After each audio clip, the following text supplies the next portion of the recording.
Context of White Supremacy, Justice and Gus T Renegade in for another broadcast, hopefully to share constructive information on the system of racism, white supremacy. Thank you everyone for tuning into the broadcast. Today's date is Sunday, October 9th, 2011. Very much looking forward to the program. Before we kick off, I want to make sure to give out a quick appreciation. Even though it is quick, it is certainly not taking any of the support for granted. Thank you to everybody who has made the C.O.W.S possible to continue broadcasting, hopefully giving out life-saving information. So many people have contributed, and to this program specifically, I was very serious about not having him back until we were able to compensate him for his insight and wisdom, and we were able to do that. Definite thanks to everyone who contributed. Tons of listeners and folks who've been listening to the broadcast wanted to have him back on the program, and I'm glad we were able to make that happen. And to the folks who just supported the C.O.W.S all along and allowed the program to continue. Non-Mighty Wick, back of the bus, tons of folks, Pam, tons of you all out there. It would take a whole program to thank everybody. Thank you all for the support. I hope the program has and continues to be worthy of your time and energy. Currency, I think, as our guest would say today. With that, I would like to get started. I will play, I think everyone has gotten accustomed to this sound clip. Very accurate, and hopefully, I will just let it ride and we'll get ready to get started. Our people are very serious about not being very serious.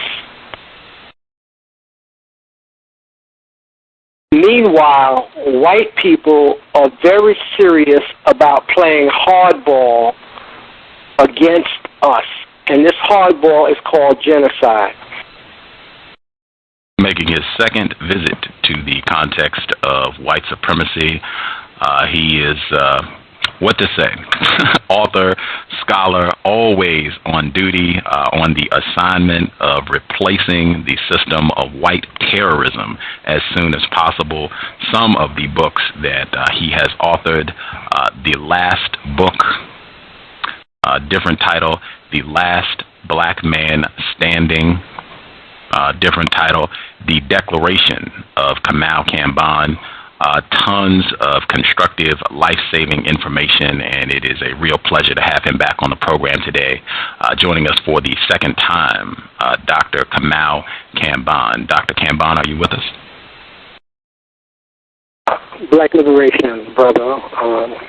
I really appreciate the tremendous work that you are doing, and I am deeply indebted to all those who helped make your program possible, and to those who made the contribution to help me and my family continue the work that we are doing on behalf of our people.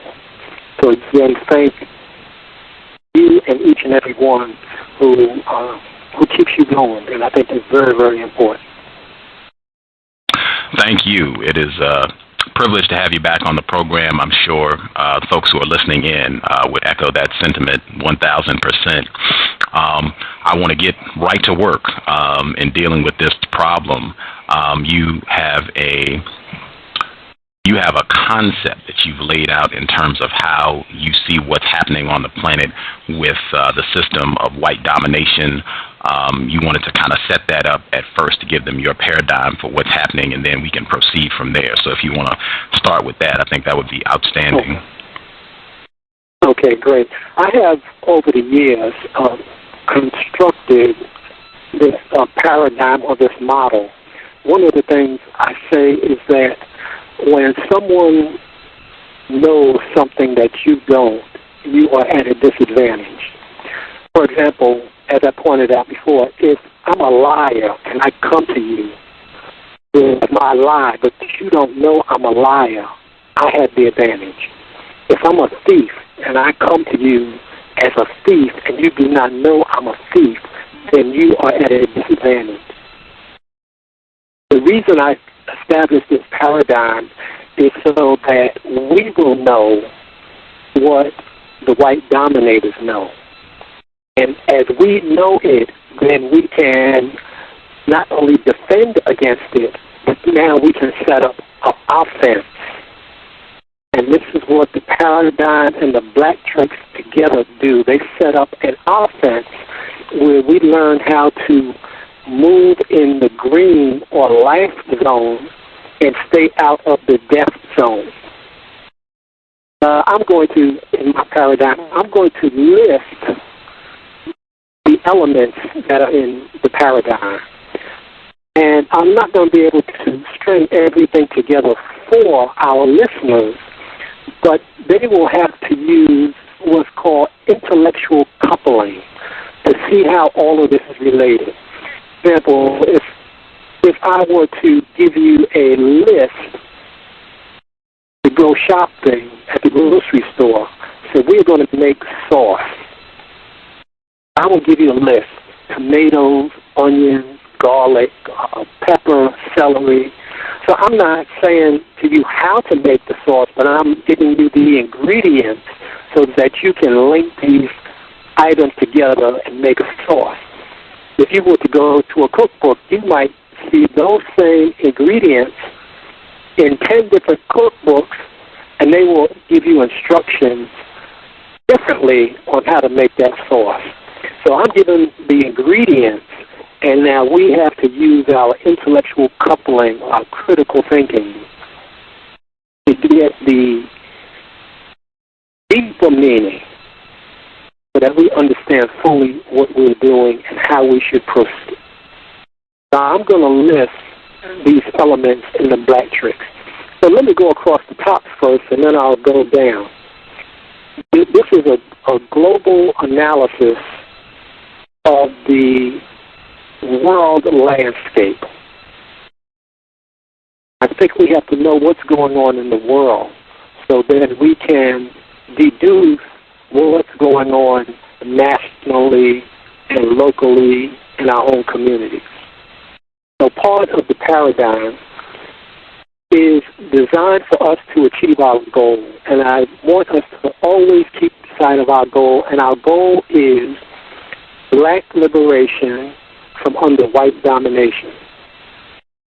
The worst idea ever conceived that has been implemented is wicked white world terror domination. That's the worst idea that anyone ever thought of and implemented.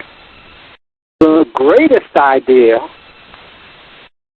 thought of but not yet implemented is black liberation from under white domination. And I say that other than breathing and living, black liberation eclipses and trumps anything and everything any African can think, say, or do. Everything else is third, fourth, and fifth. Our primary goal, I believe, of being on planet Earth in this realm at this time is to come up with the solution to the problem. To come up with the solution to the biggest problem on planet Earth.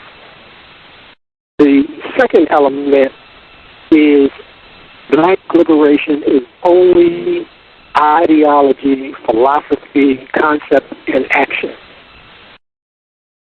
that can help us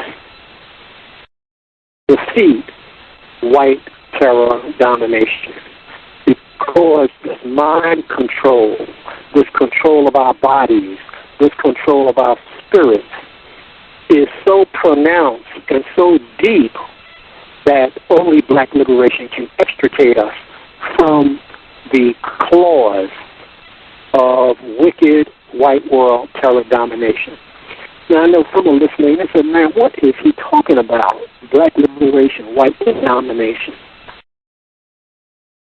I came up with this saying years ago. The problem is not knowing there is a problem. That is the biggest problem. First thing we have to know is that there's a problem. And the paradigm helps us identify these elements that compose the problem. Before I go into that, I want to give a little background. I did not just start thinking about this like last year.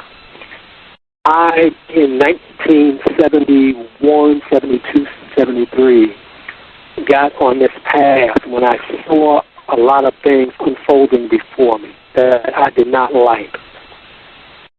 I did not like seeing the liquor store open at 8 o'clock in the morning before the supermarket was open. I didn't like seeing cops beating black men. I didn't like seeing scores and scores of primarily brothers in front of the liquor stores around the corner 3 deep during the white horror days. We call them holidays, to get discount liquor. I stopped celebrating all holidays in around 1970, 68, 69, 70. I just stopped them because I'm a person, I like to think. I like to examine things to see if they make sense or not. If it doesn't make sense, I move away from it. So I said to myself, why are we celebrating Christmas? We're going downtown spending thousands and hundreds of thousands of dollars in stores where we can't work. Or if we are working, we are janitors, custodians, very low level. So I said, I'm not supporting that. Then I decided I would change my diet. I read a book.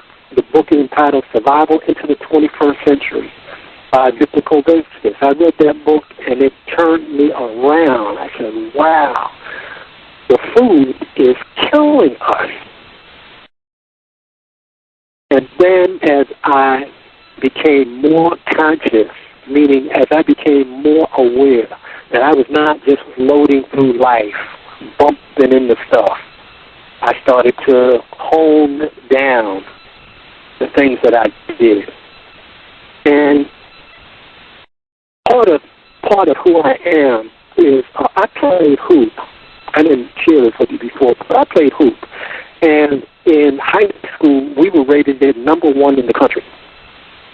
In college, we were rated number 1 in the country. And a couple of pro teams took a little look at me. So I point this out to illustrate that being on these teams taught me how to win. And many of our people do not know how to win in this so-called game of life that is not a game. And since we don't have the elements of what it takes to win, self-discipline, drive, don't get discouraged, keep the heat on the enemy, on the opponent. These are some of the things, camaraderie, work together. And we had the bookstore, and I'm looking at some of the old tapes. I'm talking to the people. Let's work together. Let's work together. If you have a problem, come and talk with me. Let's get it straight. Work together. That comes from the teamwork. So our team right now, we're not doing well. And when I was coming up, if we beat a team by 40 points, we would leave the court. I would never say this, but my teammates would say, man, we waxed that squad. And we waxed the floor with them. And right now, the white dominators seemingly are waxing us.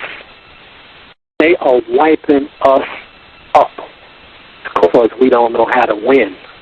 We haven't been taught. So over the years, as I changed, as I get correct life-saving information, I change. I don't stick with something that is not as useful as the new information. That means we have to be open for change. So I want you to know that I also went to school, and regarding school, I want you to know how I got my degrees. I'm certified in 6 different areas in education. I have like 6 degrees. BA in history and education, MA in education, MED, MS degree, Master of Science, and a doctorate in education. Now, one of the things I did that I learned by myself without the benefit of counsel. I didn't have adults telling me or sharing what I should do. One of the things I did when I got to college, I never missed a class. I always went to class. I took copious notes, meaning I wrote everything the professor said, and then I went back and then I deciphered it and broke it down. Because I learned that the professor might say something in class that might be on the test. I took an accelerated history class one summer, and the white guy missed the class. He sat next to me. He came in the next day. He said, "Hey, man, what did I miss?" And I leaned over to him. I said, "Man, you missed 100 years. There's no way I could tell you what you missed, man, but you were out 100 years." So I always went to class. When I went to graduate school, I always went to class. I never missed class. I took notes, studied. I did my papers. I did everything that I was supposed to do, and I did those things well. Now, that's how I got my degree. Why did I get my degree? I got my degrees because David Walker wrote David Walker's Appeal. Asante stood up against the British and fought against the British. Ida B. Wells went to defend the Scottsboro boys and launched single-handedly an anti-lynching campaign to bring an end to white terror. She was a colossal queen, Ida B. Wells. How did I get my degree? Or why did I get my degree? I got my degree because Marcus Garvey galvanized the greatest number of people, of Africans, ever assembled on this planet. Marcus, I call him Messiah Garvey. That's why I got my degree. I got my degree because William Patterson cried genocide against black people.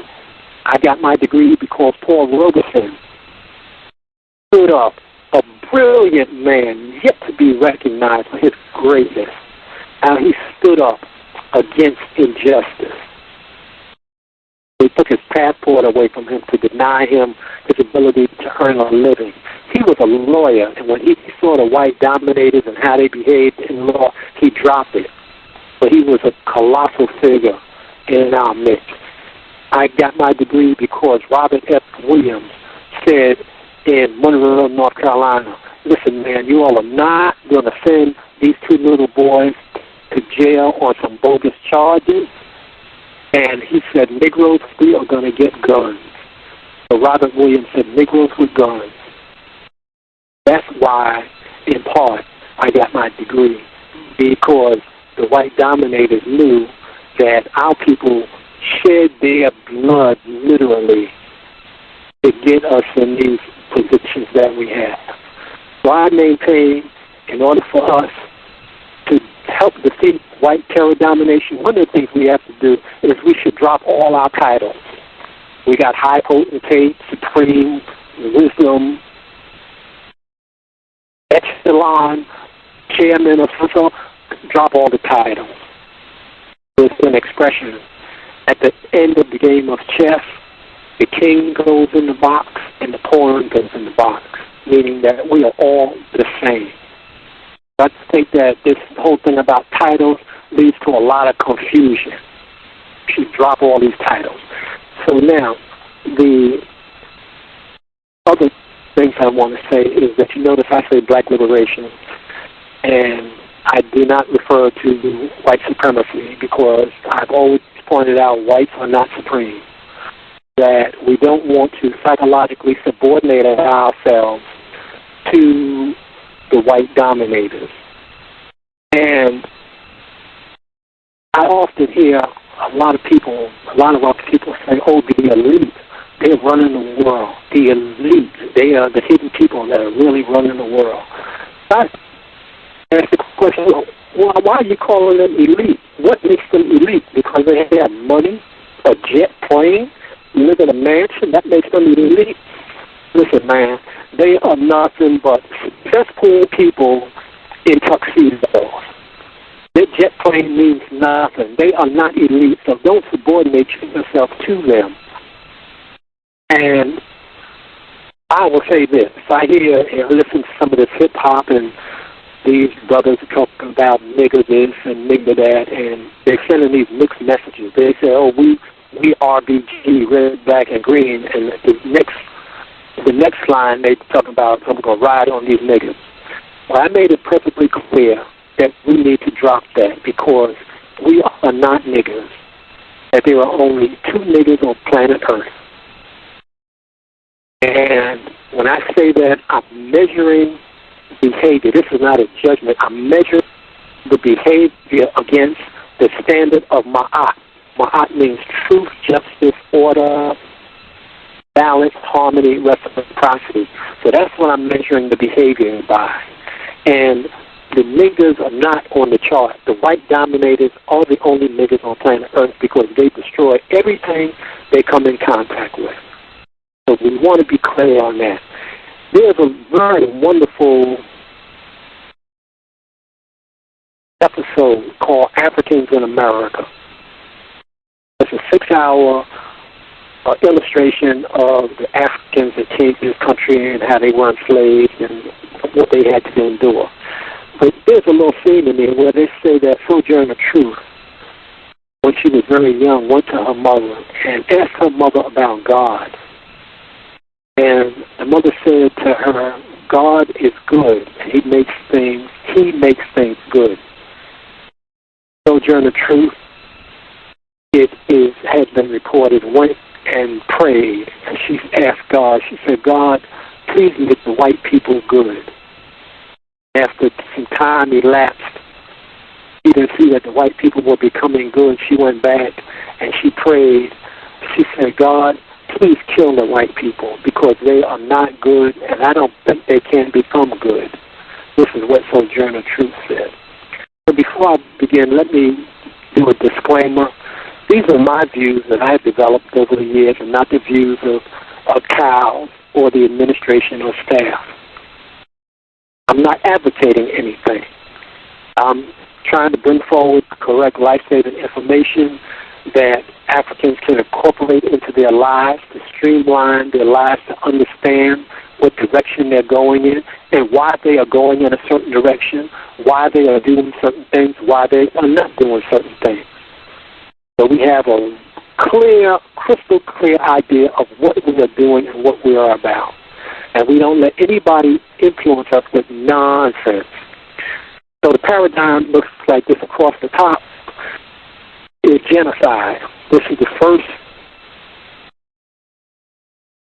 first element in looking at this paradigm. The next to that is democide. Democide means that the government of a certain country is involved with the extermination of a group of people within its borders. That could be for racial, religious, cultural, or economic reasons, or political reasons. So that's democide. So we've really misused the word genocide for a very long time. Genocide is when one group outside of a country comes into a country to exterminate a group of people. Next to democide is, I call, the wrong concept. That we have been hit with these wrong concepts, and because these wrong concepts have been concretized or have become concrete in our minds, we are fixated on repeating behavior that is deleterious to us and self-destructive. So that's the wrong concept. And next to the wrong concept is subtle suicide, that many of us are engaged in this subtle suicide. And subtle suicide, again, means that we are involved with things that seem like they are okay, but they are silent forms of death that accelerate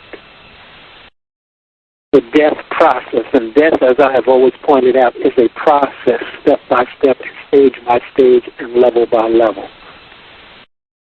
And next to subtle suicide is feedback. Whatever we do, we get feedback on it. And we have to learn how to read that feedback. And most of us are feedback illiterate or don't know how to read the feedback, or we ignore the feedback. And then next to feedback is black liberation. And under black liberation, we have different elements I'll talk about later on. And next to black liberation, we have rationalization. That we do have rats in our race, and they have been cultivated by the white dominators to do what they do. And we have to figure out how to deal with the rats. Or as the word, or an appropriate word, is quisling.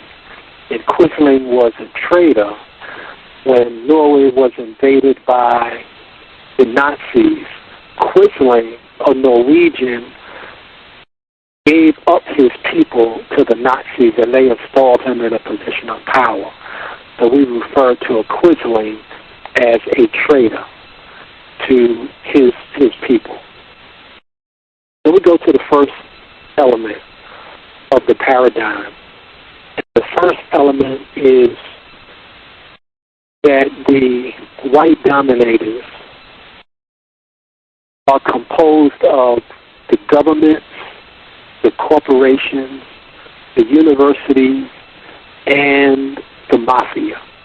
It's very interesting, Brother Gus. Recently, within the last 2 months, there was a disclosure that many universities, one of which is Vanderbilt, are involved with the carving up and the utilization of the resources in Africa.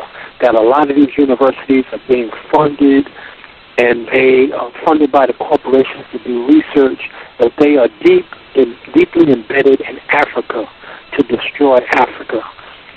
And there's an interesting article that came out actually about 12 years ago, maybe 15 years ago, in the New York Times. And the article, the headline was basically that the Africans, that the neo-colonialists will make things so bad in Africa that the Africans will cry and clamor to have the colonialists come back and install themselves, meaning the colonialists, in power. So this is what we see today with the governments and the corporations, the universities.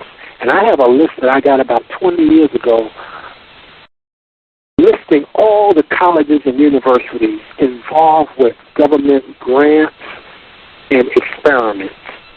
And it knocked me out even then. I did not realize how much the government was funding these universities and colleges. And now, of course, the corporations also use these professors, especially those in science, and they give them money for the professor to put his name on research, especially pharmaceutical companies. So this professor, this great professor, to put his name attached to research that he never had anything to do with, never read, and then they pay him off. So then the companies can say, well, Professor so-and-so endorses this. And, of course, then we run out and then we go for it. I mentioned last time you can look at this thing with the mafia and their connection with the various governments. If you go online, you can see Kosovo was involved. The government is involved with the mafia. Russia, Putin is involved with the mafia. It's alleged. And, of course, this country, the things that they've done. I pointed out last time, you look at the, yes, it's still on YouTube. I haven't looked at it in a while. The Secret History of the American Empire with John Perkins. Preceding him by 20 years was John Stockwell, who disclosed the CIA's involvement in destabilizing many of the governments on the continent. So under genocide, we know that the corporations, and these four corporations, government, mafia, universities, are involved with wicked white world terror domination. And under this, if you recall, I listed that they've made the world an international prison, and we've learned that there are two international courts.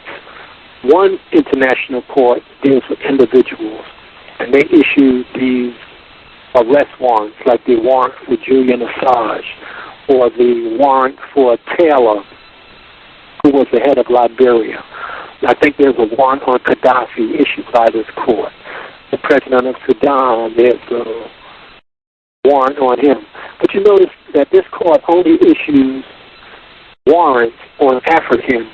So I heard somebody say that, but let me correct it. I do know that there was a warrant recently issued on, it might have been a colonel in Kosovo for genocide. But primarily, the court only issues these warrants on mostly African leaders. So they made the world an international prison. The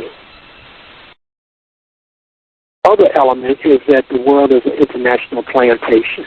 I mean, everywhere you go, it's just basically a plantation, and black people are on the bottom of this plantation system. The next is a cesspool, and I think it's very clear that the world has become, under the white terror dominators, a cesspool.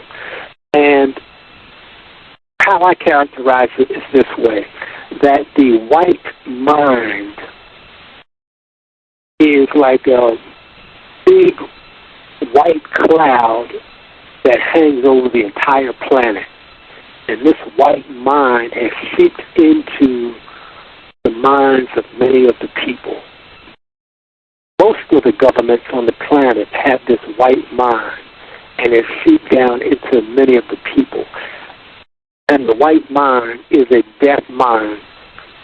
Let me give you an example. If you go online within the last 2 or 3 weeks, there was a man in China who kidnapped women and held them as sex slaves in a basement apartment he had rented. He had them there 2 years or so. And it was uncovered that this guy was doing this. He was arrested. That's a white mind. Do something like that. Then there was the guy in Australia. He kept his daughter in the basement for many years and he fathered children by his daughter. Then there was a white guy in Berlin who did the same thing. And what they did, they took the guy from Australia and they used his name. His name is now synonymous with people that engage in this sex slavery. So this is the white mind. Again, in China, when I talk about the white mind, the Chinese women, in record number, are having cosmetic surgery, changing the shape of their eyes and their noses, so they can look more European. I don't have to tell you about that in bleaching cream. That's the biggest seller on the continent among the women. It's this bleaching cream. Also in France, bleaching cream. So the planet has become this cesspool, and that's why I refer to them as the cesspool people, because this is the bottom of the barrel. And so what makes up a cesspool person? I can't really call them a person, but what makes up a cesspool person? I say this, and if somebody has something different, they can add to it or they can change what I say. What makes up a cesspool white dominator? Feces. What's in the cesspool? Feces, vomit, and snot. And then the cesspool excreted this element, and this element is like in charge of what's going on. And I'm not just saying this to get a rise out of people. I know how people want to be rah-rah, and they want somebody to come and just fire them up, and then they go back doing the same old stuff. I'm saying that, listen, this is very serious what's going on, and we have to figure out how to deal with this. And one way is to understand what's going on the planet. Now, this is the one we want to focus on today.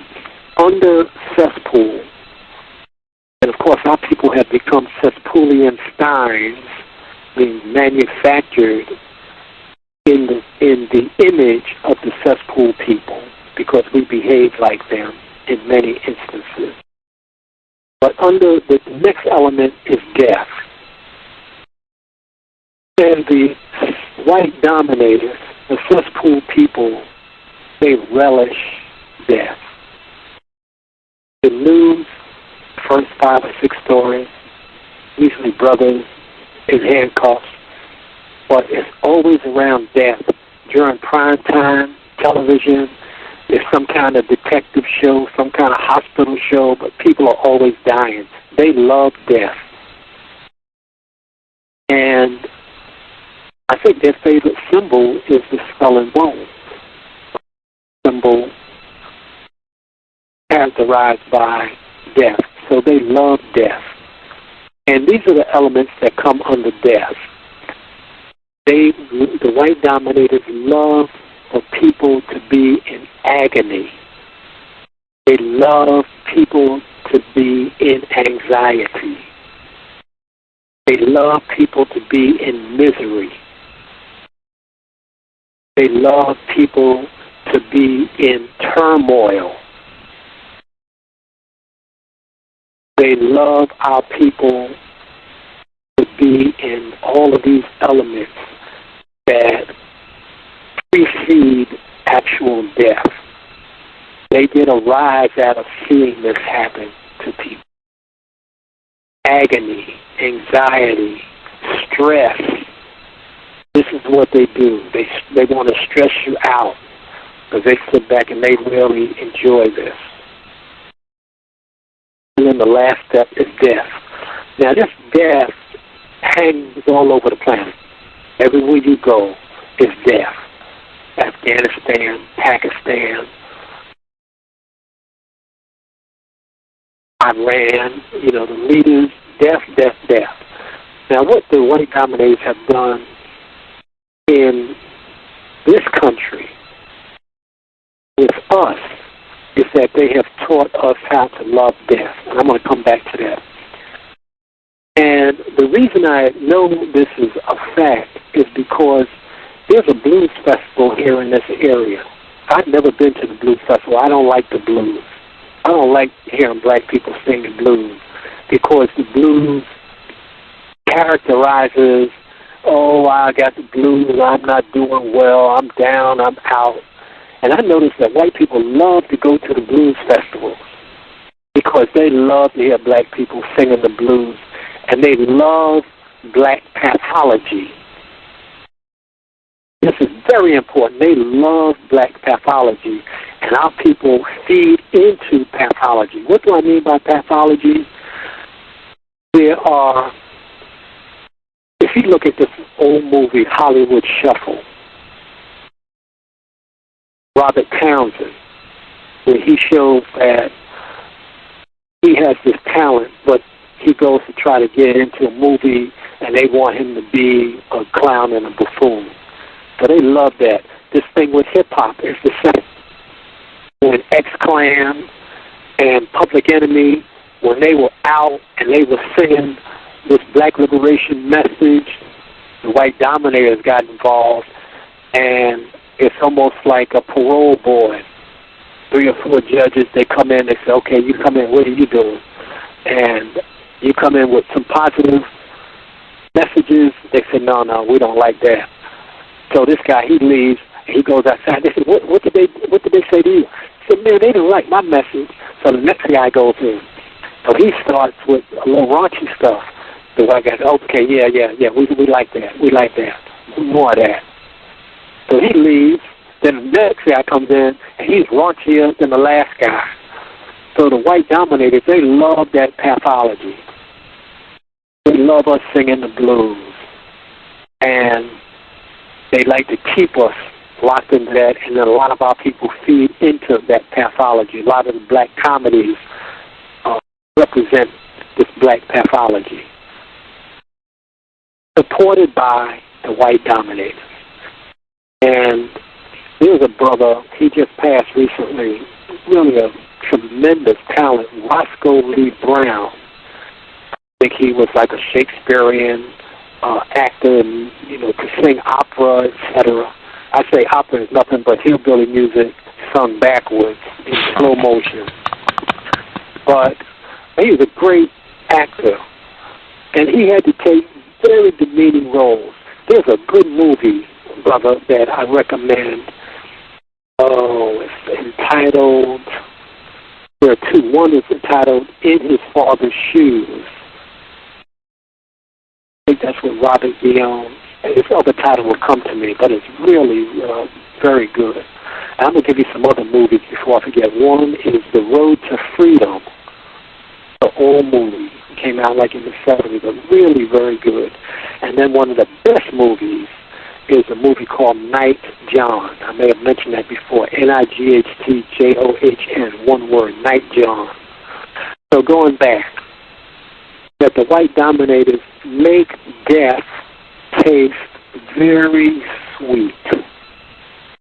I have an article in one of my first books. I have 16 books out now.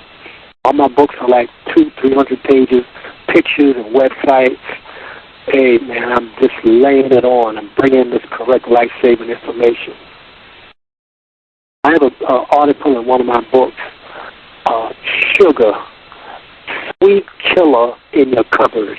You know, people may not know what cupboard is, but that's like the old days, the pantry. And you open up the door and you see this big 5-pound thing of sugar, and it tastes so good. But we now know sugar is deadly. There's a book entitled Sugar Blues by William Duffy. It came out years ago, where he started breaking down this thing about sugar, how deadly it is. That's why they put sugar in bread. If you read the labels, sugar is in ketchup. One time I saw sugar in coffee made. I mean, it's in everything to keep people addicted, keep them coming back, buying the product so that people can make the money. They don't care about whether you die or not from it. Of course, there's 8 or 9 teaspoons of sugar in soda. But the point is, white dominators make death taste sweet. And since they make it taste sweet, we don't know that we are engaged in this slow process of death. Now, what does death look like? Death is, it comes to us from the white dominators, but we absorb it as subtle suicide. There's an article, brother, I don't know if you saw it. It's in Australia about 5 months ago. I have all this in my book.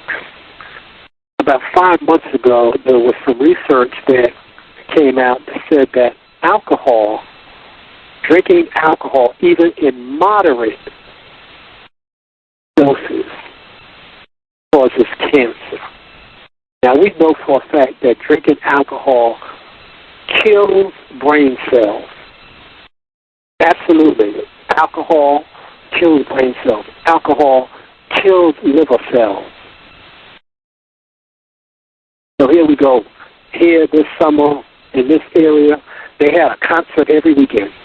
People were at the concert. I was saying, man, who are these people going to these concerts every weekend? So they go to the concert, and I tried to check it out. I didn't have a chance, but they also have the symphony here. But I think the symphony performances start early. The black concerts start, 9 o'clock.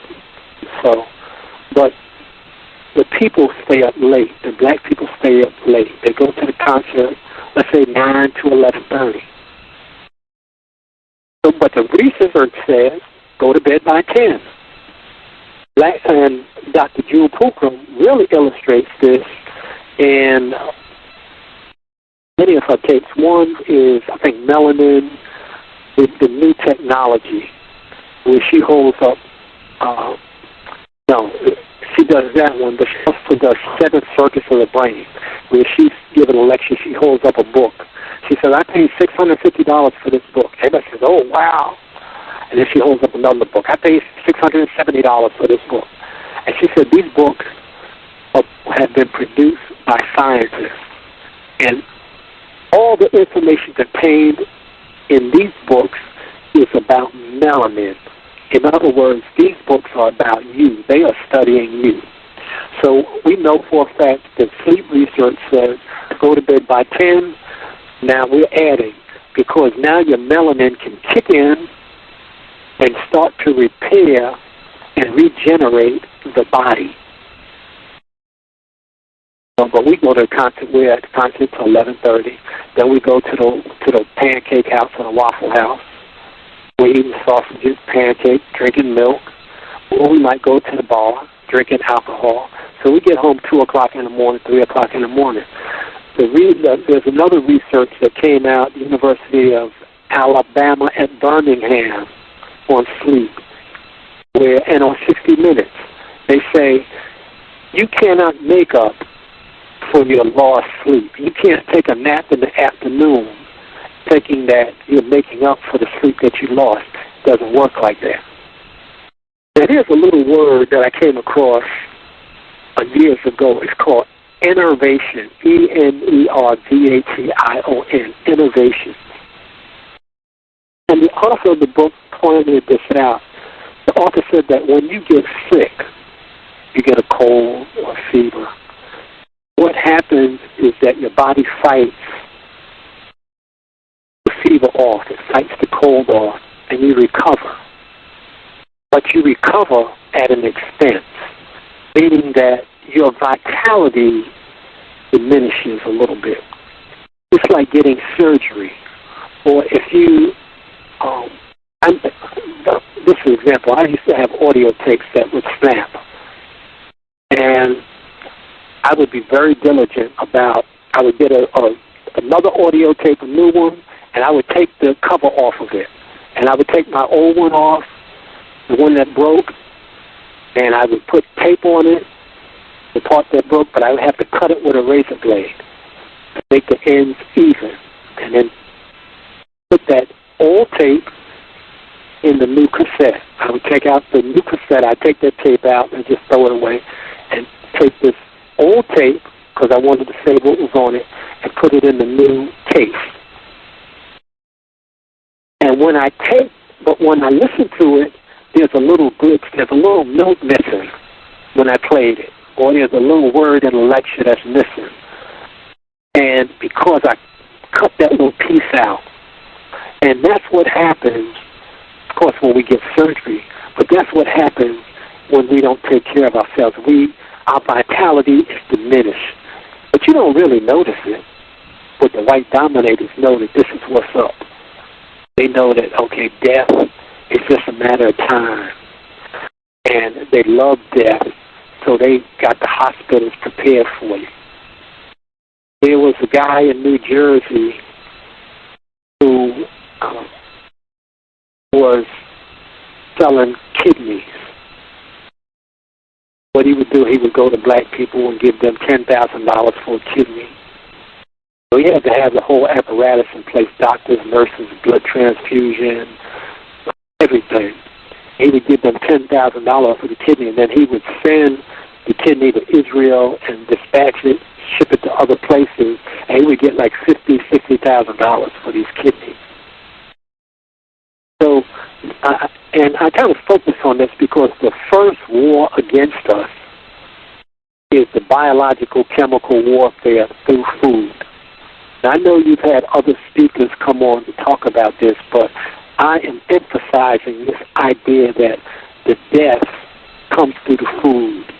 The death comes through the psychology, how we think, how we see the world, how we are forced to see the world, instead of seeing the world through the paradigm and recognizing, oh, that's what this is. This is subtle suicide. There's a brother here in the area, and I mentioned this, that I've never been in any organization. I'm not in a fraternity, not in a sorority. Of course, I'm not in a sorority, but not affiliated with sororities. I'm not in any civic groups, not in any political groups, no religious groups.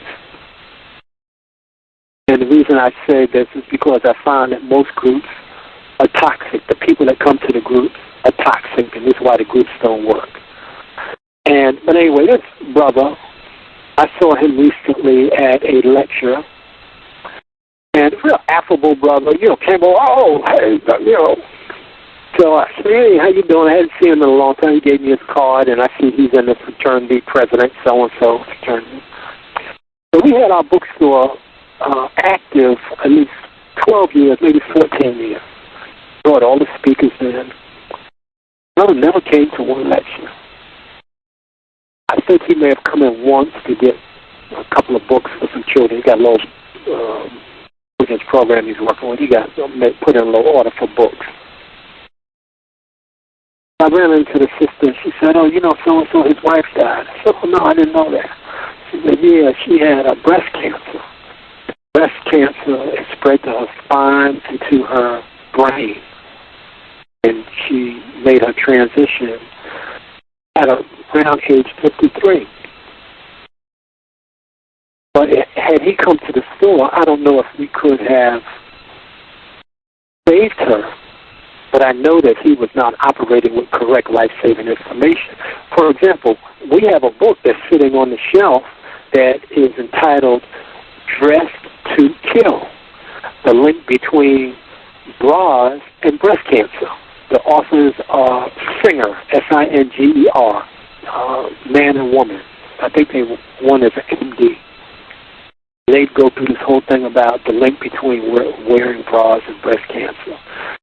We have another book that says that breast cancer is caused by the clogging up of the lymph system underneath the arms. So we had the information, but he never came to get the information. And there's a book entitled Racketeering in Medicine, Surgery and Drug Therapies, written by an MD. So we've got all this information here. The people are kind of walking by. I'm looking at them and saying, this is really subtle suicide. This is a pandemic of subtle suicide among the people. We're trying to pull their coat. Don't commit subtle suicide. Don't get engaged in the death process. Realize, REALEYES, what you are doing. Every moment of every day. Don't just go out and do stuff. Because either what you're doing, you're committing subtle suicide, and you're supporting white terror domination, or you should be supporting black liberation. Now, what I see, so that's the genocide about this idea of death, that we love death. And, of course, the white dominators have taught us how, we've heard it so often, to hate ourselves. And we hate the reflection of ourselves. I hear brothers, oh, I don't hate myself. I said, well, brother, you don't have all the information. For example, do you know that wearing polyester, the research says, will decrease your sperm? Do you know that drinking beer will kill your sperm? Do you know that fluorescent lights are bad for you? That they destroy your eyes? Do you know that when you get in a car in the summertime, you're not supposed to turn on the air conditioning right away? I'm against air conditioning altogether. Now all of a sudden our people, oh, we can't take 85 degrees, but we got to be in air conditioning. Come on, man. You talk about your ancestors who worked in the field in 95-degree weather. There's a brother, Josiah Henson. They call him Uncle Tom, so we misuse the word Uncle Tom. Josiah Henson walked from Kentucky to Canada many times He wasn't dealing with air conditioning. He didn't have Highway 95 or Route 66 to walk on. So all of a sudden now, we so soft, man, especially these brothers. But the idea is that subtle suicide is pandemic among us because the white dominators have put us on remote control self-destruct, and we don't realize it. For example, let's see if we can finish this song. Give me the first couple of words. All the way, oh, what fun it is to ride. Now, we know that song. That we'll take that song to our, jingle bells, jingle all the way. Oh, what fun it is to ride in a one-horse open sleigh. Now, let me tell you, in the city where I live, I never saw a one-horse open sleigh. So why are we singing about a one-horse open sleigh? But that's been implanted in us. What else has been implanted in us? Gremlins, leprechauns, fairy tales, zombies. I mean, all of these things have been implanted in us, and we carry all of this with us. So part of the subtle suicide, it comes in these different forms: psychological, cultural, economic, educational. It comes to us in health. It comes to us social. That's why I said we need to drop all these titles. It's just a bunch of confusion. It comes to us in religion. I don't even have to talk to you about religion. I think that we should drop all religion, period. But you know what? People don't want to drop their religion. You know why? Because they are being held by the spiritual terrorists. You can't drop your religion because you are scared to. That means that you are being terrorized by your religion. And this is a revelation. If one of our black people is doing something and they do not want to ask anybody, well, what do you think about what I'm doing? They don't want to ask anybody what I'm talking about. Asking someone who is intelligent, somebody who is a thinker. You go to them, you say, well, what do you think of this? They won't do that because they know that the thinker who's making critical comparative analysis will say that's out of order in relationship to black liberation. So they know what's wrong. Intuitively, they know that what they're doing is not going to produce anything, but yet they keep doing it. I mentioned Jude Pulcrum earlier. She does the 7 circuits for the brain, and I think she says the second level is the insect level. The first level is the reptilian brain. The second level is the insect level. It's like the drone ants. They just keep doing stuff over and over and over again on this treadmill. They never get off of it. And so we don't ask somebody, what do you think? So see, I ask somebody right away, well, what do you think of what I said? I ask students, I'm teaching in college, what do you think of the discussion today? So I'm always trying to get feedback. They say, oh, well, I don't know. I don't agree with so-and-so. I say, oh, but let me show you the research on it. Or I say, okay, yeah, I can see your point. So I take my point, I scrap it.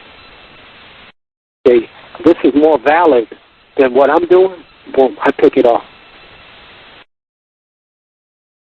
So this subtle suicide is very insidious. We don't even know that we are killing ourselves on behalf of the white dominators.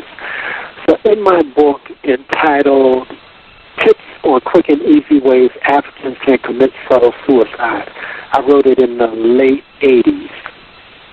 The idea was that I saw what we were doing. I said, listen, some of you refuse to change. You are bent on your own destruction. So I said, well, let me give you some tips on how you can accelerate your demise so you can get out of the way. And those interested in black liberation, we can all get together and we can move on our mission of black liberation. I did it as kind of, it's somewhat facetious. You know, here's some tips on how to get out of the way.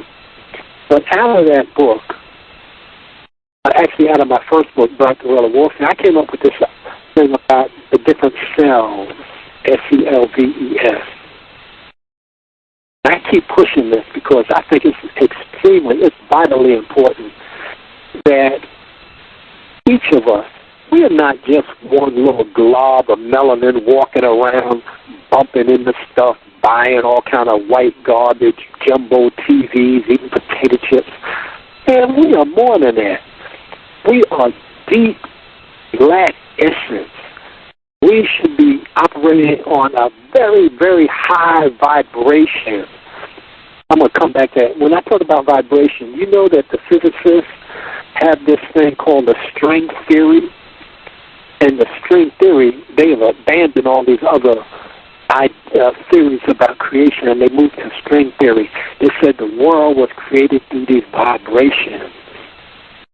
So these physicists, I mean, they are working around the clock trying to come up with a formula, a mathematical formula, to explain creation. And these people are so bent on it that what they're trying to do, they are trying to reduce this mathematical formula, which would probably stretch 2 miles if they laid it out on a board, but they're trying to reduce it and put it on a T-shirt. So you look up string theory and you see these scientists working on this. So this idea of different cells, that how do you protect yourself against the white dominators? First, you have to know that there is a war against you. If you don't know that, then you are at a disadvantage. And I pointed out earlier, maybe that's why they used to call us disadvantaged, because we didn't have the information or we were not making wise use of the information. So this is what I learned about our people. I'm talking about black people, African people. And these two words are interchangeable across the continent. Senator Diop, in his book, talked about the cultural unity of black Africa. Dr. Ben, the great scholar, our multi-genius, who wrote over 40 books, has the book Africa, Mother of Western Civilization. He has another book, Black Man of the Nile. So you see, they use these words interchangeably. Dr. Chancellor Williams, man, he is a giant among us. Don't ever forget Dr. Chancellor Williams, the destruction of black civilization. So the scholars are using this. Now the scholars, Dr. Ben would tell you, he said, listen, I've been in every temple, every major temple, every major museum, every major library, every major tomb on earth. Now this is a man who has been everywhere in Kemet since 1938 or 1939, where they didn't permit him to sleep in hotels, man. He had to sleep out on the sand. He was studying the Metuneta. The Greeks call it the hieroglyphs. He was studying that. So he came out of that, and he uses the word black and African. Now, he also has on his book entitled Cultural Genocide. On the back of that book, he has the 3 names for the continent. One is our Keeble line. But the consensus is we use the word Africa. There's a little brother, Dr. Ben gives a lecture, Why Do You Believe in God? He comes out, the place is packed, and he says, the title of this lecture is, Why Do I Believe in God? He says, I don't. He said, that should end the lecture. But then he goes on and he breaks it down why all of this is bogus. And so these words are very important, and we use them right now until we come up with something better. Sister Soldier, there's a brilliant series of lectures where she says, don't be so shallow as to say that you are Hebrew Israelite or you're this or you're that. She said the consensus is Africa. That's what it's called now. That's what we do. That's what we use. But anyway, we have these different cells.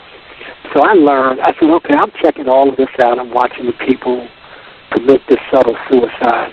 I said, oh, we have these different selves. We are more than just this one little bumbling person. I said, we got a psychological self. I said, oh, we should have a cultural self. We should have an economic self. So if you can look at what's called a bar graph, you can pull it up and look at a bar graph. And then a bar graph, this comes from testing. When they give a standardized test, they score the following results, they should be able to graph it. And what the graph will show is that most of the scores, if it's a good test, will cluster around the center. That means most of the students got maybe a B, B minus, C, C plus. So you see the bar graph looks like a building. So you see one high, and then you see two next to it, a little lower, and then you see that in this graph there are smaller buildings on the right end and on the left end. That means some students failed, some students got A's. So look at that as your different selves. If you understand, if you can visualize this graph, just look at these, pretend that they look like buildings. You got one tall building, you got one that's just a little lower than that, then one lower, then you got, on the left, you got about three little small buildings, different sizes, and on the right, three little buildings, smaller sizes. This is a bar graph. So I look at that, that's our different cells. The tallest one could be, let's see, somebody is into their political self. So they power over all the other cells. They're really into his political self. But then this guy, and I know somebody like this, real political. He'll go and march and protest, but then he'll go to McDonald's and get a Big Mac and a giant cola and French fries. So his political self is real high, but his health self is real low. Or somebody is really their economic self. Like, I don't have credit cards, I don't have a cell phone, I don't have a jumbo TV, I don't have satellite TV, I don't have an iPod, I don't have an MP3, I don't have any of that white stuff that everybody says you need to have. And I say that what we need to do is give all that stuff back to the white people. And they know what they can do with all of that stuff. So, but these different cells are very important. So let's take our psychological self. I maintain that each one of us should have a psychological system. What's a psychological system? What does that mean? That means that you don't let everything come into your system. And by system, I mean that all the parts work together to achieve a certain goal. That means we have a psychological that works with the economic, that works with the cultural, that works with the educational, that works with the health, that works with the social, that works with the spiritual. And all of these cells are interrelated because we are very complex and we're very deep people. But the white dominators make us think that we're very shallow, we don't know what's up. Now we're going to toss all that to the side because I'm coming with the information. Now I see that some of our people are this way. Some of our people don't want to hear anything. And I think that we invented the phrase, I ain't trying to hear it. I said, oh, you ain't trying to hear it? No, I ain't trying to hear that. Okay, you're not trying to hear it. But when you get in dire straits, you be ready to hear it. And I have this expression. What you are doing will be the truth when you get it done. So whatever you're doing now, that will be the truth. Like this woman, she died from this cancer. What she was doing will be, that's the truth, which means that what she was doing was wrong, but that's the truth of what she was doing. So So what you are doing now will be the truth, maybe even before you get done. Or what you have done will be the truth when you get done. So we can fool around and say, oh, well, I'm not doing this, I'm not doing that. And it's destructive. So we go back to this idea of the different cells. So you should have a plan for your psychological self. There are certain things I don't let come into my psychology. I don't let it in. I don't know if you remember this, Brother Gus, but there was Maxwell Smart, used to be on TV years ago, and he and the chief, Maxwell, said, okay, chief, we got this secret conversation. Let's go into the cone of silence. And the cone would never work. This bubble dropped down on them and it would never work. But see yourself, see your psychological self as this cone. And there are certain things you don't want these things to penetrate it. Like I never look at black people as clowns on TV. I don't do that. I will walk by a white dominator. I never drop my eyes. I look right at him. Matter of fact, I had an incident last week with this white caveman coming toward me, and I had to inside. There's kind of this body language. That's a good little book everybody should read called Body Language. Came out years ago. So I got the inside track, and I guess he thought I was going to step to the side. But I stayed, man. I stayed the course, walked straight. He had to step to my right, to my right shoulder. And so as I go in, I turn and look over my left shoulder, and the white dominator turned to look at me over his shoulder. And I know what he was saying. He said, man, you ain't supposed to be walking straight. You're supposed to step out of the way. I said, no, man, not me. And so I try to stay in shape. I try to work out at least three times a week. That's what the research says. The research says work out for 45 minutes, 5 days a week. That's what the white dominators is telling you. So you know that they're probably lying. You probably need to work out an hour and a half. Do power walking, drink a lot of water. You're supposed to drink half your body weight in ounces of water every day. So I try to work out because you know what's going to happen? One day you're going to be challenged. Might be a white dominator, might be somebody that looks like you. And you want to be in shape, whatever the challenge is. One day you are going to be in a struggle for your life. And when you're in that struggle for your life, you want to bring with you some measure of health and some vitality. Because each one of us will be in a struggle for our lives. In fact, we're in a struggle for our lives now and we don't even realize it. So we need this psychological self. There are certain things I don't let in at all. I don't deal with it. And a lot of people, they don't bring it to me. For example, in the store, well, this is my economic self. In the store, a brother will come in and say, hey, man, I got this watch. I said, no, brother, I don't buy anything off the street. Nothing at all, ever. That's my economic self. I don't do it. I don't care what it is. It could be a gold brick. I don't buy it. Take it out of here.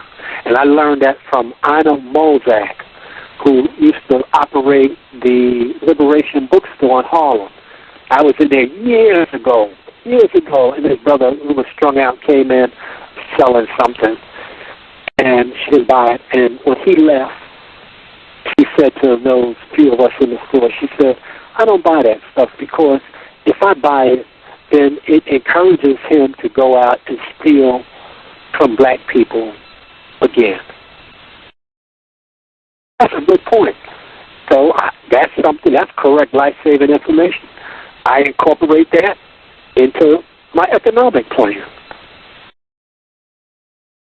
So the psychological self, cultural self.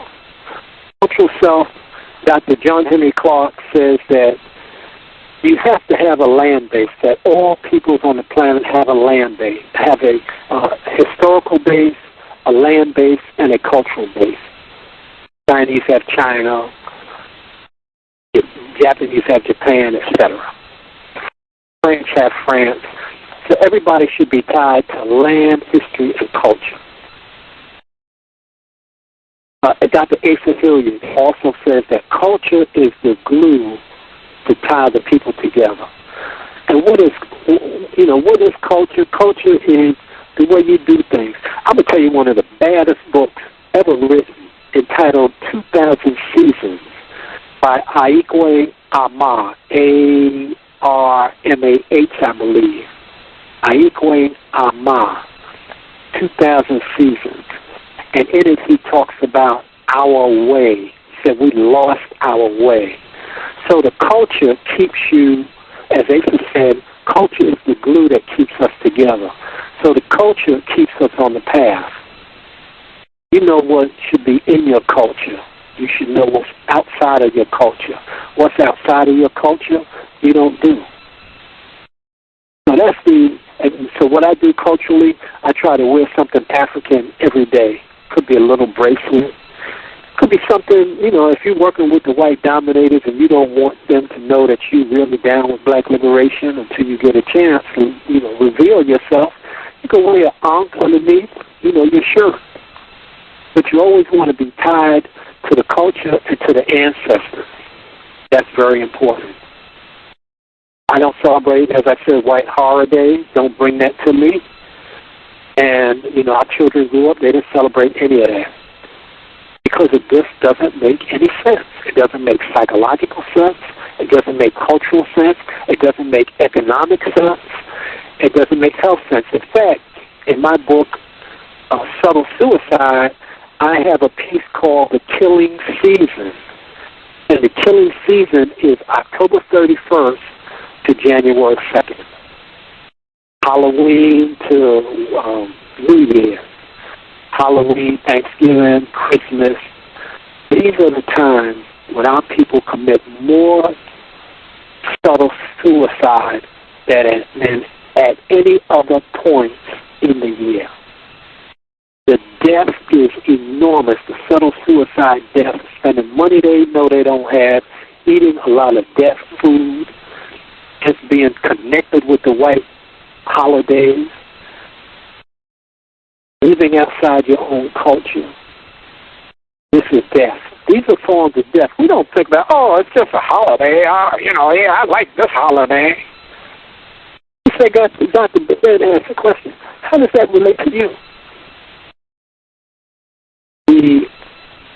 When I was coming up, I was in school, and they used to have us singing Danny Boy. I don't know if you remember that song. And, all these little black children, we singing Danny Boy, man, tears rolling down our eyes. Oh, Danny Boy, little pipes. I found out later, that's an Irish song. And they talking about bagpipes. How does that relate to me? So things that don't relate, we cut them loose. It doesn't relate to black liberation. It doesn't relate to correct life-saving information. You drop it. You got to have the courage to drop it. If not, you just stay on the death path. If you heard me, we spoke last time, I said off the path of black magnificence is death in some form. So we have these different selves, the psychological self. Certain things you don't let come in your psychology. Your cultural self, you maintain a link with your culture. You maintain ties with your ancestors. Maintain ties with your warrior ancestors, the people that put their lives on the line. Know your history. I was teaching at the university, and one night I had to go and get some photocopies, and I ran into this brother that had been in one of my classes 2 years before. So I ran into him. I said, "Hey, brother, how you doing?" And he said, "Oh, I'm all right, Doc. Yeah. Hi, how you doing? Oh, I'm doing all right. Man, I haven't seen you at the bookstore. We had at the store. We have speakers coming in. We have all these books. So, yeah, well, him in Harvard." I I started running some stuff. I said, do you know this? He said, no, I didn't know it. I said, yeah, what about this? No. I said, how old are you? He said, I'm 26. I said, do you know this? He said, no, I don't know that. I said, let me tell you something, brother. You're 26. I'm older than you. You should be bringing information to me. You should be bringing correct information to me. You shouldn't let anything slide by you. You should be on the case every minute of every day. And don't bring this garbage. You busy. Yeah, you're so busy being a slave that the white dominators are killing you and you don't even know it. You better get on the case or you're going to be off of the planet. So I saw the brother recently and he's still committing subtle suicide. So I said, hey, brother, when you done die straight, you be by. Hey, you be by. I know you will. Because I'm giving you correct life-saving information. So these are 4 things that our people refuse to deal with. Facts, correct life-saving information, knowledge, and sound right reason. So we just ignore facts. We are entitled to our own opinion, but we're not entitled to change or alter facts. And the fact is we are at war. All over the planet, there's war being waged against us, and we do not know it.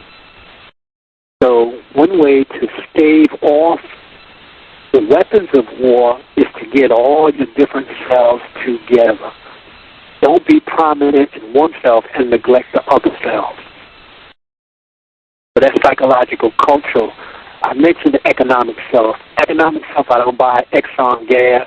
I don't buy Mobil gas. There are a lot of stores. I can't tell you the last time I've been in a mall.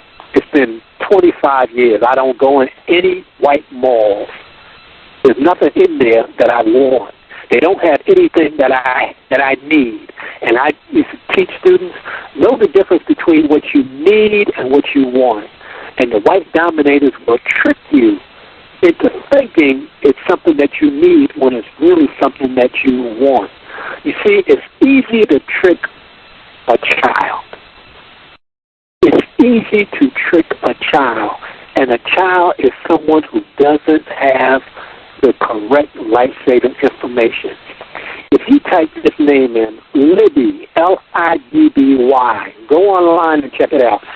Libby is a guy in New York who enticed this little boy. I think the little boy was 8 years old.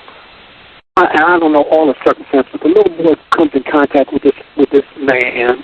The man entices the little boy to come to the man's house. And the man wanted to killing the little boy and cutting him up. It's easy to trick someone that doesn't know. There was these situations where people just don't know, and if they have the correct information, they would make different decisions. Unless they're trying to commit subtle suicide. So in terms of economics, I only buy what I need. I turn lights out all the time. If nobody's around, I use a flashlight. I got a battery charger. I recharge these batteries. I use a flashlight, man. I don't waste water. I know. I bet my life on it. A lot of people, they get in the shower. They just run the water. Why are you running the water? You just get wet, soap up, shut the water off. Soap up, and then turn the water on. They brush their teeth, just waste the water. Boom. Here's a white guy, Charles Fishman, has an awesome book on water and the water depletion around the planet. Texas is just about out of water. I know India, 3 or 4 years ago, this article was in my book. Might have been longer than that, longer than 3 or 4 years. But India kicked Coca-Cola out because Coca-Cola was using up all the water. There's going to be water wars. They say that this whole thing about Gaddafi is because of water that's underneath Libya, not the oil. But in addition to the oil, also the water. So I try not to waste resources. I'm the custodian. As African, I'm the custodian of the planet. I decided that. Nobody told me. I take care of the resources, so I don't waste the resources. We do minimum. We use minimum. Don't imitate the white dominators. There's a house. I have this in one of my books. There was a house that went on sale last year, I think, for $750 million. Now, this is a white dominator. You know there had to be a white dominator. You got a house like that for what? To do what? They're ridiculous, man. And there we go. We just be imitating them. Just be killing ourselves. So, economically, there's certain things I don't do. And there's a lot of places I don't shop. A lot of times I'd rather do without. Because I don't want to be enslaved. When you get cable TV, you're actually working. You got to get up and go to work to get the money to come back to the white dominators for that cable TV. And there's nothing on the television. Really, there's nothing on there. So just a bunch of lies. So you're working for the white dominators. When do you start working for you? And that movie, Night John, I mentioned, is an awesome movie, man. Especially young sisters, 11, 10, 11, 12. They need to see that movie. But there's a scene in there where this brother, he comes back. He escapes from the plantation. He comes back. And they put him to work right away. He works all day in the field. And at night, you hear a voice. He's outside the cabin. You hear a voice, man, come on inside, get some of this. What are you doing out there? And he's, with his hands, he's on the ground. He's digging this garden. He said, hey, I work for the white dominators all day long. He said, now I'm working for me, planting this garden. The only bad thing about these movies I mentioned, Road to Freedom, Night John, Africans in America, they only start us with slavery. And, of course, our history goes back, a long time.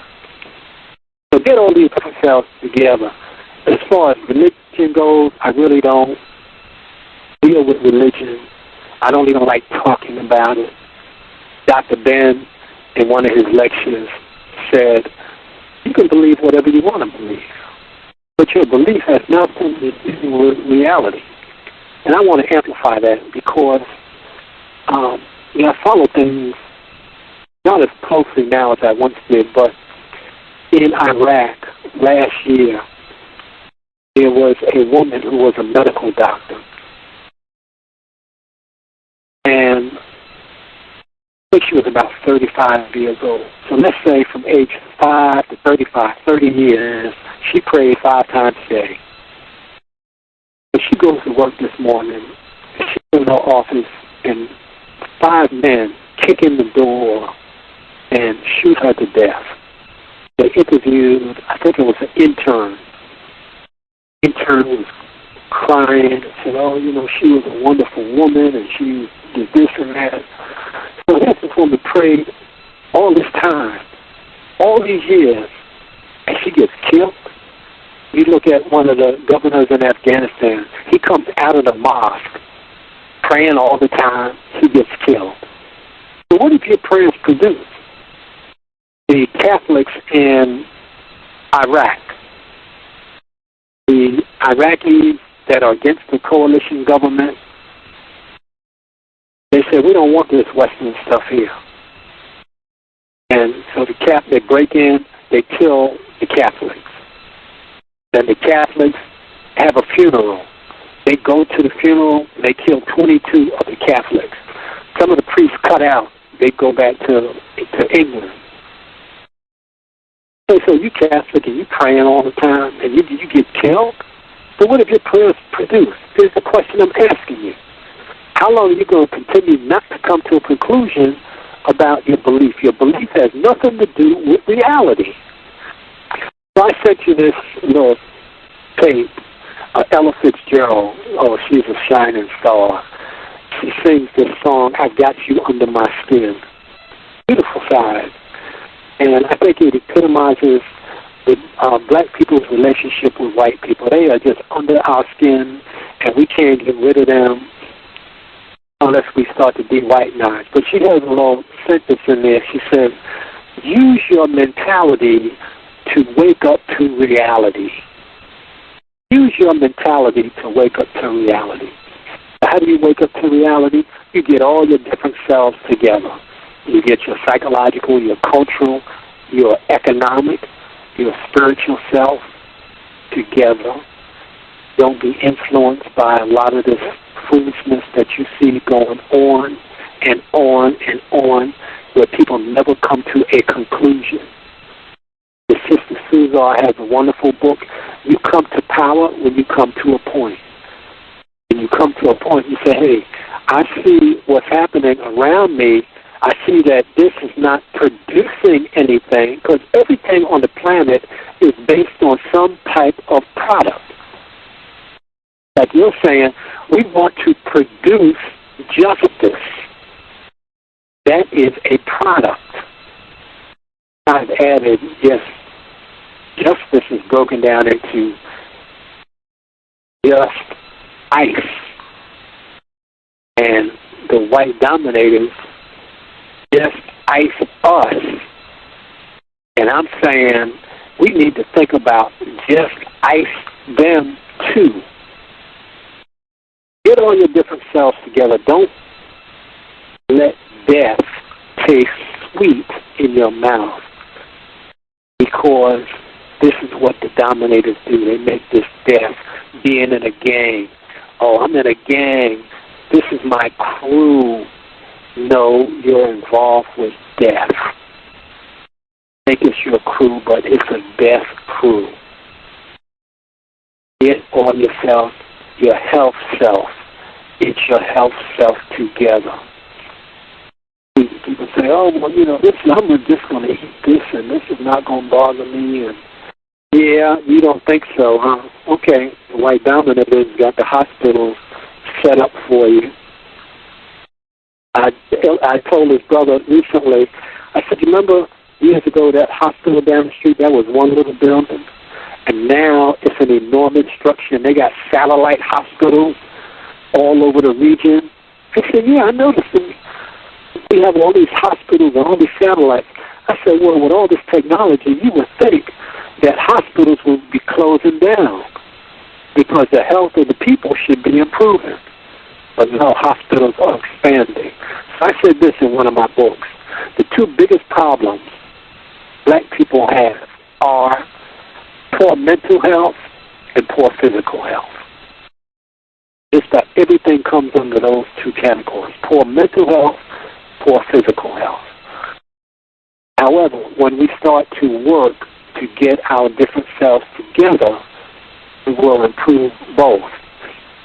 Now, let me tell you about changing from where you are to where you are, where you ought to be. When you change, it is like a snake shedding its skin. And I'm assuming that there is a degree of pain in changing. And that pain represents dying. That's how I see it. You are actually dying so that you can be born into a new self. Psychologically, it's very hard because we are cemented in thinking certain ways. For example, there's an expression: for every action, there is a, and what's the answer? People usually say, for every action, there's a reaction. And I said, no, that's incorrect. For every action, there is a pre-action, because something had to first cause that action. Your action in streamlining and de-whitenizing, it will be very painful, but it will be very, very rewarding, because you will minimize confusion in your life. And when you get all these different cells together, your education self together, and I tell people all the time, they come into the bookstore, here's some books I want you to read. One is Nile, N-I-L, the Nile Valley Contribution to Civilization. I want you to read that book. I want you to read Destruction of Black Civilization. Read Introduction to African Civilization by Dr. John Jackson. Read the Historical Origin of Christianity. Read African Holistic Health. These are some of the primary books. There are other great books that we can read, but these will really set the tone in terms of your historical understanding of what has happened so that we know what's going on now. Some people say, hey man, our history is not that important. And it's like walking through a forest. If you're in a forest and you don't know where you're going, you better put something up on a tree to show, okay, well, I've been here before. And because if you don't put something up on that tree to indicate that you've passed this way before, you'd be walking around in a circle. You'd be passing that same tree for days and not know it's the same tree. So you have to have markers to show, okay, well, I've been here, I've been there, and this is how you get out of the forest, because you have these guideposts that are directing, putting you in the right direction. So getting all these different cells together, the education self, is very important. And when I say education self, in one of my books I said that there are 3 types of education. There's certainly book education, perhaps it's going to school, but you don't have to go to school to be smart. And I make the distinction between being intelligent and being smart.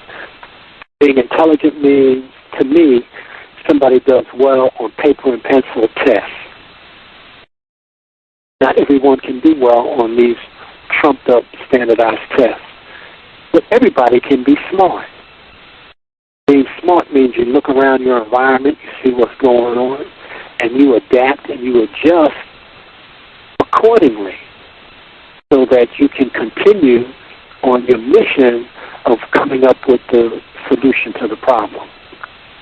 So education, getting your education self together is important. So there's book education.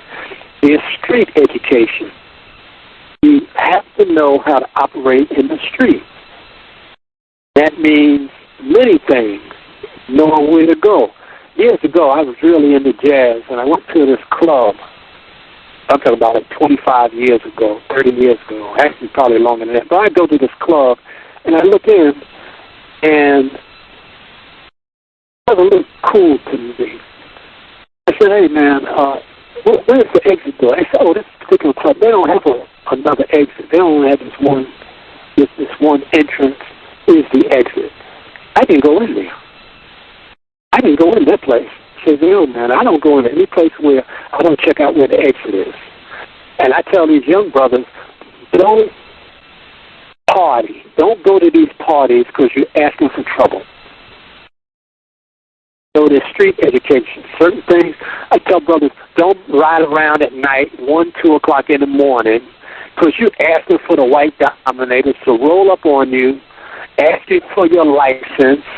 The next thing, they're going to search your car. This thing is going to escalate to a big problem. Don't ask for trouble to come to you. Don't bring trouble to you.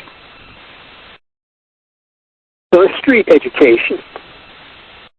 Then there's book education, there's street education, and then there's the education of understanding the system of wicked white world terror domination. Got to understand that system. You have to understand that system. That means all the parts work together to achieve a certain goal. And it's worldwide, it's global, and it is lethal to us when we do not understand it. These are the 3 forms of education. that I talk about all the time. And all of them are important. You always have to have books. Always be reading. I used to always read. Go into a store, I see a little newspaper, it's free, I pick it up.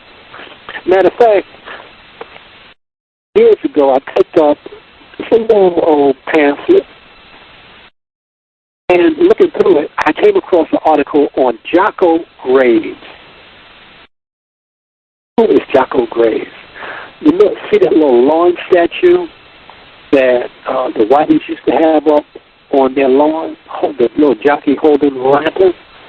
I read the story about that. George Washington, when he crossed the Potomac, it was in the wintertime, this little brother was with him. And he told the little brother, he said, I want you to hold this lantern for us. We're going to go here and we're going to do battle. And we want you to hold the horses, because if these horses get away in the dead of winter, so we will all die. And this little brother, Jocko Graves, held that lantern and held those horses. When George Washington got back, that little brother froze to death, holding that lantern and holding the horse reins. George Washington was so moved by his brother's slave mentality, really, that he went back and he constructed this little statue in honor of this little brother. So I'm thinking if that were me, I mean, I can say this now, but if that were me and I knew my way around, I would have gotten on one of those horses and I would have cut out. I would have left George and his crew there alone. But I picked that up by picking up that little book and reading about this little brother and not really knowing the history of that. And I think that's very significant that we read all the time, that we watch. If you do have TV, don't get a jumbo TV. Those things are destructive. There's so many things with those jumbo TVs. But try to watch the news, keep up with what's going on. Understand the world. Understand your role in the world. And your role, I maintain that we are here for two reasons. One is to solve the problem by bringing justice to the planet. I don't necessarily use the word justice, but we need to solve the problem. When we solve the problem, we will solve the problem for the whole world. But people say, well, why do you do what you do? I'm a college professor. I could probably be working at one of these universities and just being like everybody else. You know, these college professors, most of them are liars. They don't have any courage. They don't have any heart. They're teaching basically garbage. And I do what I do because I mentioned before this book by Afro Uno, and the book is entitled The Nature of Nature. And in this book he says we are all, as Africans, as black people, racial relatives. Well, that's cool. We are all racial relatives.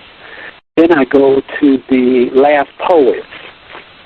The last poets have a side out. If you get Malcolm X, the autobiography of Malcolm X, the copy that I have, the last poet sitting there side, this thing side, niggas are scared of revolution.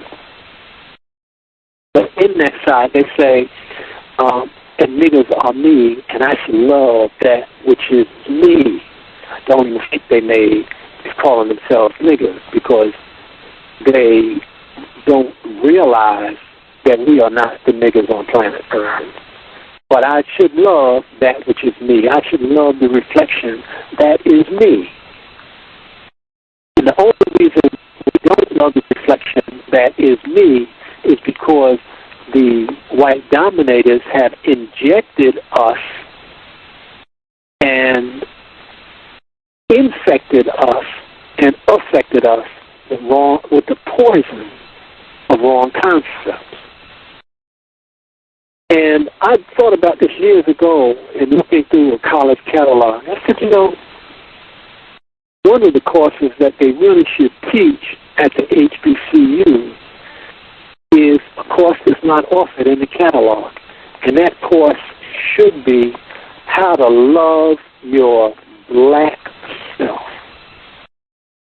And the second course is how not to commit subtle suicide. And the third course should be how to engage in the accelerated death process that the white dominators have constructed to entrap us. This is why I do the paradigm, to give us the whole scope. Oh, this is what that is. Feedback. We're getting feedback. Boy Davis, they gave us feedback. I followed that case for years as that brother was in prison. Shaka Sankofa was executed, I think it was in 2000, 2001, Gary Graham. I followed that case. He was in Texas. I followed all these cases. So the white dominators are always giving us feedback. And the feedback is very, very important to be able to read it. Brother Gus, I sent you this article on 3 hikers. They were, I believe, at Yellowstone Park. And they had signs up near this, they had this rail, a couple of rails, and they signs near this huge waterfall. Signs said, don't climb over the rail, stay away. And these 3 hikers said, oh, we're going to climb over, we want to take pictures. And some of the witnesses said, no, don't climb over there, it's too dangerous. So the 2 men, they climb over, the woman climbs over, and they wanted to bring their little children, but the little children said, no, they were scared to go. And one witness said he saw the terror in the woman's eyes as she was swept away by the raging waterfall. The other 2 men, of course, the water swept them away. They had a rescue was one out. It was called Search and Rescue. But after a while, they realized they had to change from search and rescue to recovery. And I've added recovery and burial. So when I see a brother or sister that comes by and we're talking, I'm looking at them, is this a search and rescue mission, or is this person just committing subtle suicide to such an extent we'll just have to recover and bury? And it's like driving a car. When you drive a car and you are going to a certain place, you get to a point where you have to make your turn, but you get to a point where you can't make your turn. It's too late to make the turn. You won't make it. And so some of our people are like that. They're almost to the point where you won't be able to save them. They're on the express lane of subtle suicide. They're on the express lane of death. And it's very hurtful to see our people committing subtle suicide on behalf of the white dominators. Sometimes, unfortunately, you have to let them go. So I came up with this little idea years ago. I said there are some of our people who are not ready, some who are on the verge of being ready, and those who are ready. Now, you have to pick your spot. Who do you want to work with? Do you want to take your currency and spend it on those who are not ready? Or do you want to spend some of your currency on those who are on the verge of being ready? I've given those books I mentioned, Destruction of Black Civilization, Nile Valley. A brother who's 44 years old came by about 3 years ago. I said, hey, read these books. He read those 5 books. He came back to me, and he said to me, books changed my whole life. I have a whole different way of looking at the world as a result of reading those books. This is what knowledge will do. Knowledge will put you on the path of blacknificence and out of the death zone.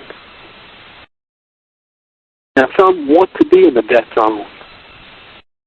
If they don't ask you, well, what do you think about what I'm doing? They don't come to you and say, well, what do you think? I'm doing this. I want to be a Mason. What do you think about that? I had this brother, Anthony. He was one of my students. This is in the early 90s. And we did this whole thing on fraternities and sororities. You know, the origin and, you know, what they really are all about, etc. So he came to me and he said, I'm going to join a fraternity. He said, I'm going to join that fraternity and I'm going to change them. Yeah, okay. So he joined the fraternity. He came back as an alumnus.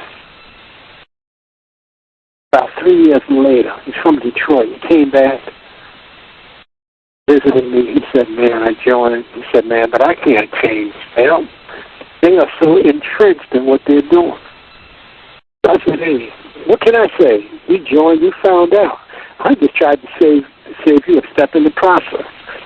But there's a little book, and maybe out of print. It's entitled The African Origin of Greek Lettered Societies. Author's last name is Brunson, Brunson. The Greek origin of the African origin of Greek lettered societies. So we have all the information, and we try to keep you out of the death zone. So why do we do what we want? We do because we're a racial relative. We should love that which is us. And I think that we have come to this space, this place, and this time for one reason only.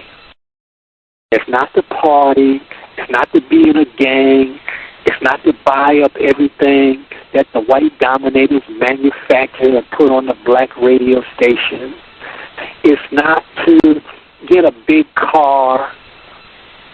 No, those are all diversions. It's not to sit around and talk about the football game or the basketball game and who scored this and who's better. That's nonsense. Your purpose, and you ask yourself, what is my mission on planet Earth? So I say it this way. What do you do with your lifetime? Each one of us has an expiration date. We have a beginning and we will have an end.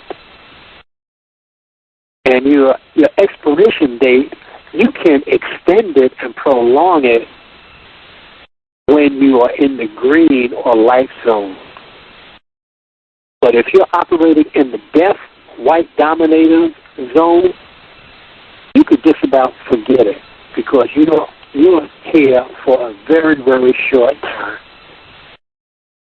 So I say use your lifetime wisely.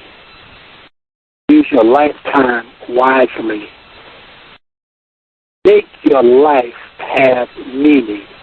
And it's not through getting a title in the white dominator system. It's not propping up the white dominator system. It's trying to come up with a once-and-for-all solution to the problem. Now, people say, this is too big. You talk about a worldwide, international system, global system. We can't do anything about it. That's impossible. I said, well, brother, sister, things that once were impossible have become possible. They said people will never fly. That's now possible. Oh, people will never go to the moon. That's now possible. Well, at least we think. They told us that they went to the moon. There's a good movie with O.J. Simpson, Capricorn 2, where they fake going to the moon. You also check that out. It's a very good movie. And there's another movie with Robert Redford that's good. Come to me. Came out in the 70s. Real good movie. But they say, oh, it's impossible to solve this problem. Well, let's look at it. I mentioned last time, Brother Boscat, there was a scientist on Science Friday who discovered a new planet. So he's there and he's breaking down, oh, I discovered this planet, and I'm listening to this scientist. I'm saying to myself, the planet was always there. You just discovered it. More recently, Brother Gus, think about this. People say, oh, this is impossible. This will never happen. The recent Nobel Prize winner in chemistry comes from the word chemistry.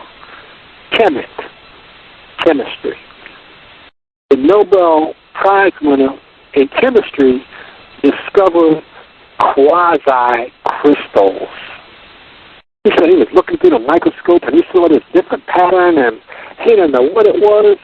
He said that when he went to his colleagues, they laughed at him.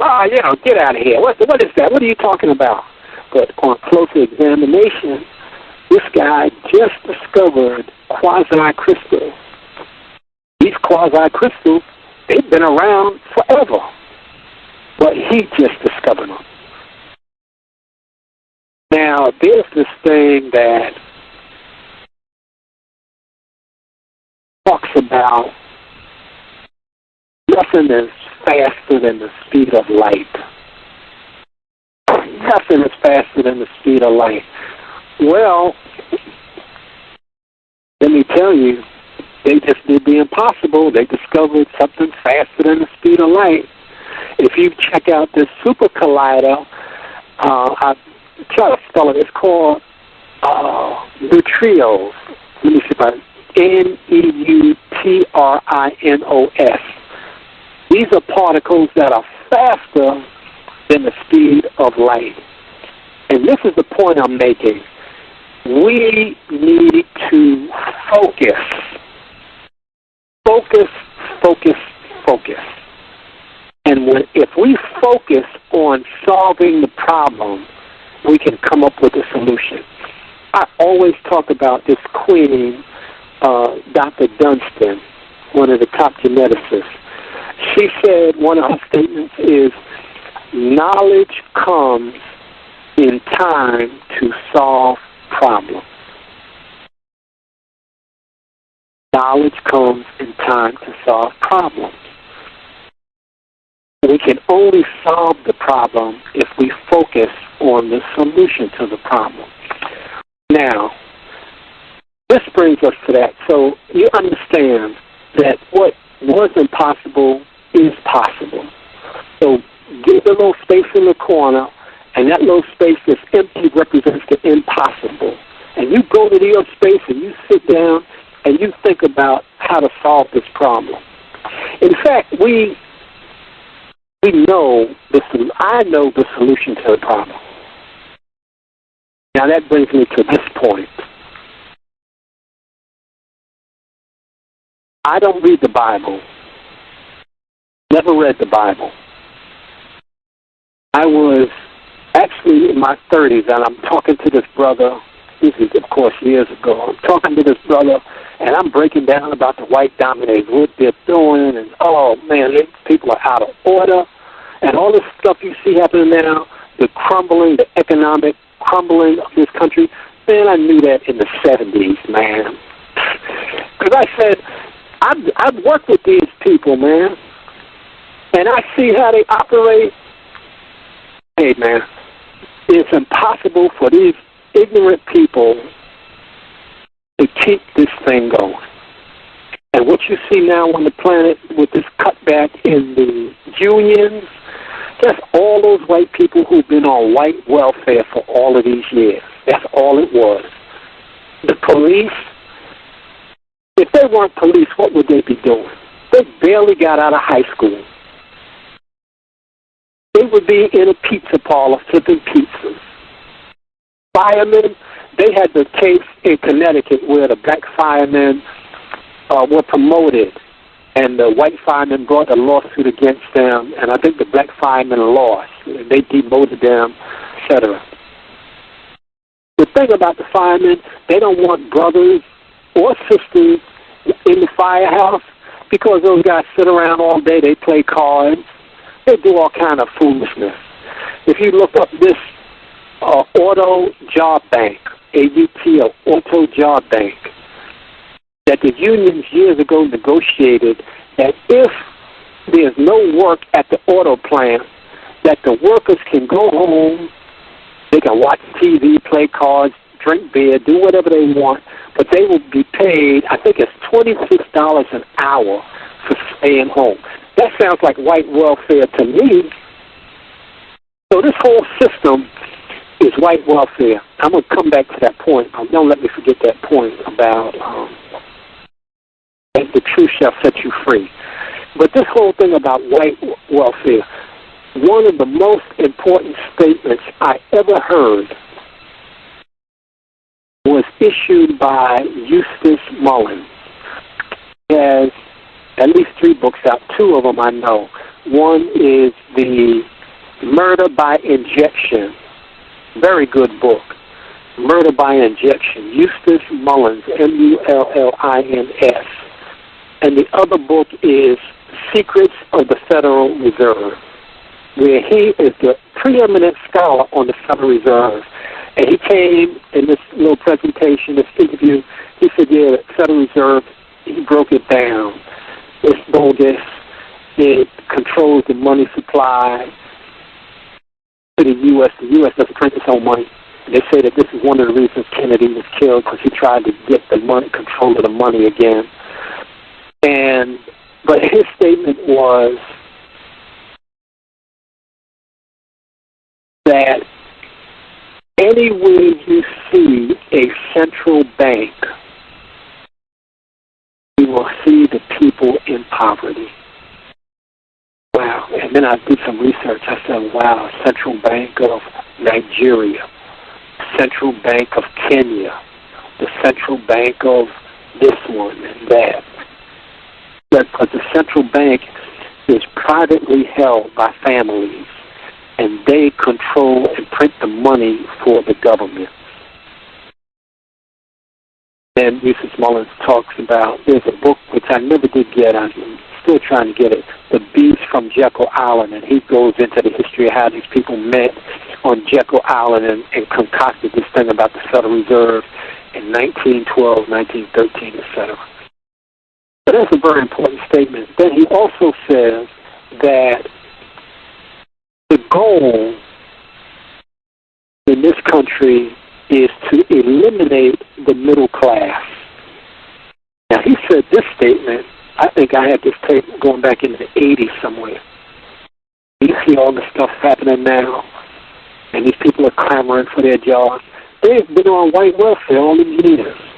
The journalists, they're losing all their jobs. I wrote a good article on a Bibi Tumikasa about the journalists and the teachers. But these are the same journalists that characterize black people as being ignorant and as thieves and gangsters. These are the same journalists that are losing their jobs. Oh, okay. Are these the same teachers that put all the little black children in special ed? They're losing their jobs. But they putting these children in special ed, putting them on Ritalin, failing them, telling them they're no good. These are the same teachers. Regarding the journalists, there's a great letter in one of my books. If you go online, you'll see it by Swinton, Swinton. He was this great journalist years ago, and he received this award. And he gets up to receive this award for journalism, and he says to the journalist, he says that you all claim to be journalists. He said, but if you tell the truth in the newspapers, you'll be walking the street out of a job the next day. He said, well, all of you all are liars and you never tell the truth. Read the letter. Swinton. I don't know the whole name, but check it out. And so Eustace Mullins makes those assertions, and you see it unfolding right now. Now, it's very interesting. There was a guy here in this area, Heinemann, I think he was running for state senator at one point.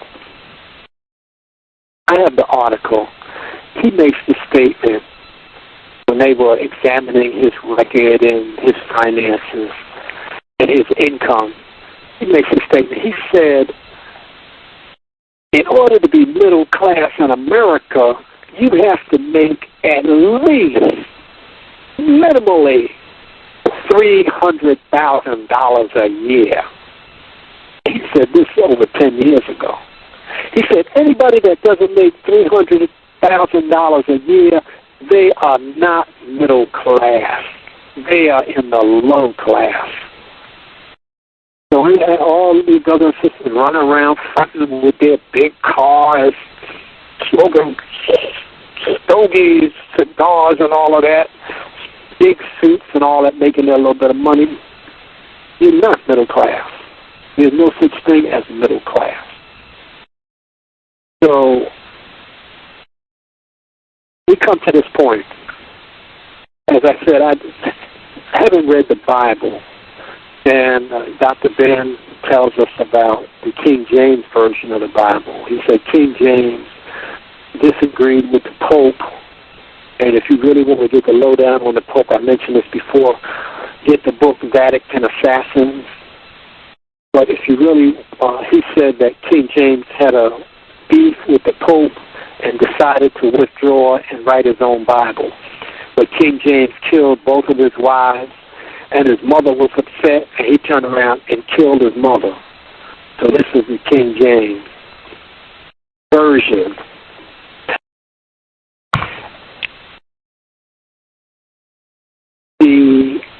But this little piece came to me. As I was saying, I was talking with the brother and breaking all this stuff down about standing on the stage, looking out at a sea of black people and waving her hand across the group, saying, "You shall know the truth." Now, you shall know the truth, and the truth shall set you free. This is an incorrect statement, because you shall know the truth is insufficient. It's not enough to know the truth. You must do the truth. There is a brother that is a police officer in the Bronx, New York. He was a police officer for 5 years. And he came forward and said the captain of the precinct would meet with the police officers in the morning and direct the police officers to give out tickets, as many tickets as possible, to make as many arrests, even if they're false arrests, as possible. So he comes out, he says, "I can't take it anymore. I just had to tell that this was going on." He had death threats, needed to have protection because he brought this out. So he knew the truth, and he did the truth. So it's not enough to know the truth, you got to do the truth. If you go back to Time magazine years ago when this Enron episode erupted, you see the front of Time magazine, there are 3 women on the cover. And these women were designated as persons of the year. One woman who was person of the year said she was working at Enron and she used to write to the president, "Oh, what we're doing is wrong, and we should correct these problems. We've got these massive problems." And in our interview, she says, "My husband is a stay-at-home husband, and I'm the sole supporter of my family.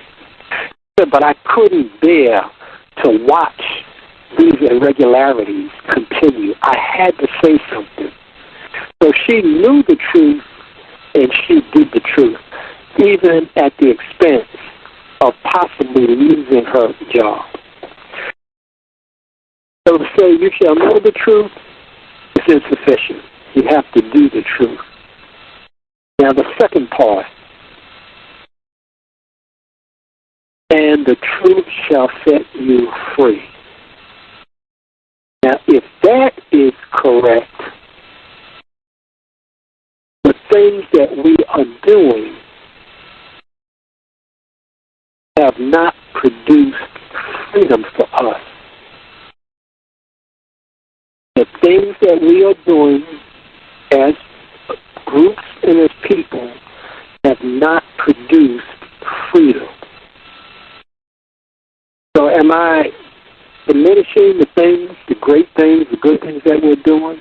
In a way, I am. I'm saying to black people, you got to check out what you're doing. You've been doing this 30 years, and we're still not free. Why are you still doing it? Where are you going with this? Where do you expect it to take you? And how do you know when you get there that it's taking you where you need to go? What are you doing with your lifetime? You are wasting your lifetime. So I talk about these groups, the different groups that we have and what they're doing. But I know that what they're doing might seem appropriate for them, but it's not producing the freedom. So this is how I see it. You shall know the truth, or you shall do the truth. Truth is the key. When we find the truth of how to solve the problem, that will be the key. Now, if you could envision a lock, maybe about 5 or 6 inches away from you, and a key, like one of those old skeleton keys, and you are putting in motion your hand to get to the lock, that movement from where the lock is and where the key is, that space in between, is the process of the implementation of the solution to the problem. I hope you understand that.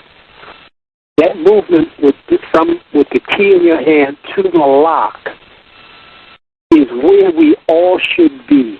We all should be, how do we implement the once and for all solution to the biggest problem on planet Earth? And once we can implement that solution will unlock that lock, and we will be free. Because right now, how do I know that what these groups are doing is not the truth? Because we're not free. How do I know that this group, oh yeah, the way they into this, oh, that's great. But has it produced freedom? And I distinguish between liberation and freedom. We want to be liberated from under white terror domination in order to be free. In order to be free to do what? In order to be free to engage in ma'at, to engage in truth, to engage in justice, in righteousness, in harmony, in order, in balance and reciprocity. That's why we want to be free, because we know what that looks like. We really know what freedom looks like. And now we have to engage in it. But the only way to get to freedom first is to be liberated from under white terror domination. So this is where we are. This is where we should be. How do we implement what seems to be impossible? So if people can discover something that's faster than the speed of light, if they can discover new planets, discover new life forms at the bottom of the ocean that they never knew existed, the only reason these scientists are discovering these things is because they're focusing on these things. So you need to look at yourself as a scientist. You are not just a bumbling Negro going from here to there, the white dominator saying, go to this club, go to this party, go to the mall, do this, do that, and you're running all over the place. No, you are very specific. You are not going for it because you know what the paradigm looks like. You know what the wrong concept is. So if you're into something and you don't come to me and say, well, Brother Kamau, what do you think about this that I'm doing? I'll tell you straight up, hey, man, it's nice, but it's not going anywhere because they've been doing that for 30 years. So you Session started. Not commit subtle suicide. We got to listen, try to be open, don't be defensive about your stuff. We're always defending us. Oh, yeah, this is what I do. And this is, okay, you can do it, but you have to ask yourself, where are you going with it? What's the purpose of it? How do you know when you get there? What does it look like when you get there? What have others done doing the same thing? Where have they gotten with it? I have this expression, Brother Gus. It says, well, let me give you the word. The word is getters, Getters. That means someone who gets. I call them the getters. I say, don't get caught by the getters who already got those who got gotten. Think about that. Don't get caught by the getters of those who already got. That's a short version. Don't get caught by the getters. So think about what you're doing. If I look at a brother and sister, I say, oh, they already got God. I was with a brother last week. He's railing against religion. Religion, And I'm saying to myself, see, now he got God. He's saying that they got God, but he's spending his lifetime railing against them, so he already got God. So don't get caught by those who already got God. I also say our job is to prevent the white dominators from escaping into the next generation of our children. So people also say, well, the children are the future. Our children can never be the future without intelligent, wise, thinking adults. I was at a function a couple of years ago and I was watching this brother, young brother in his early 30s, and he was holding his son in his arms. Beautiful, beautiful picture. And I'm looking at them and I'm thinking, does this man have the correct life-saving information to give to his son? And if he doesn't have the correct life-saving information, his son will be in deep trouble. So this is my message. I have these books. I have a website, by the way, Kamau Kambon.org.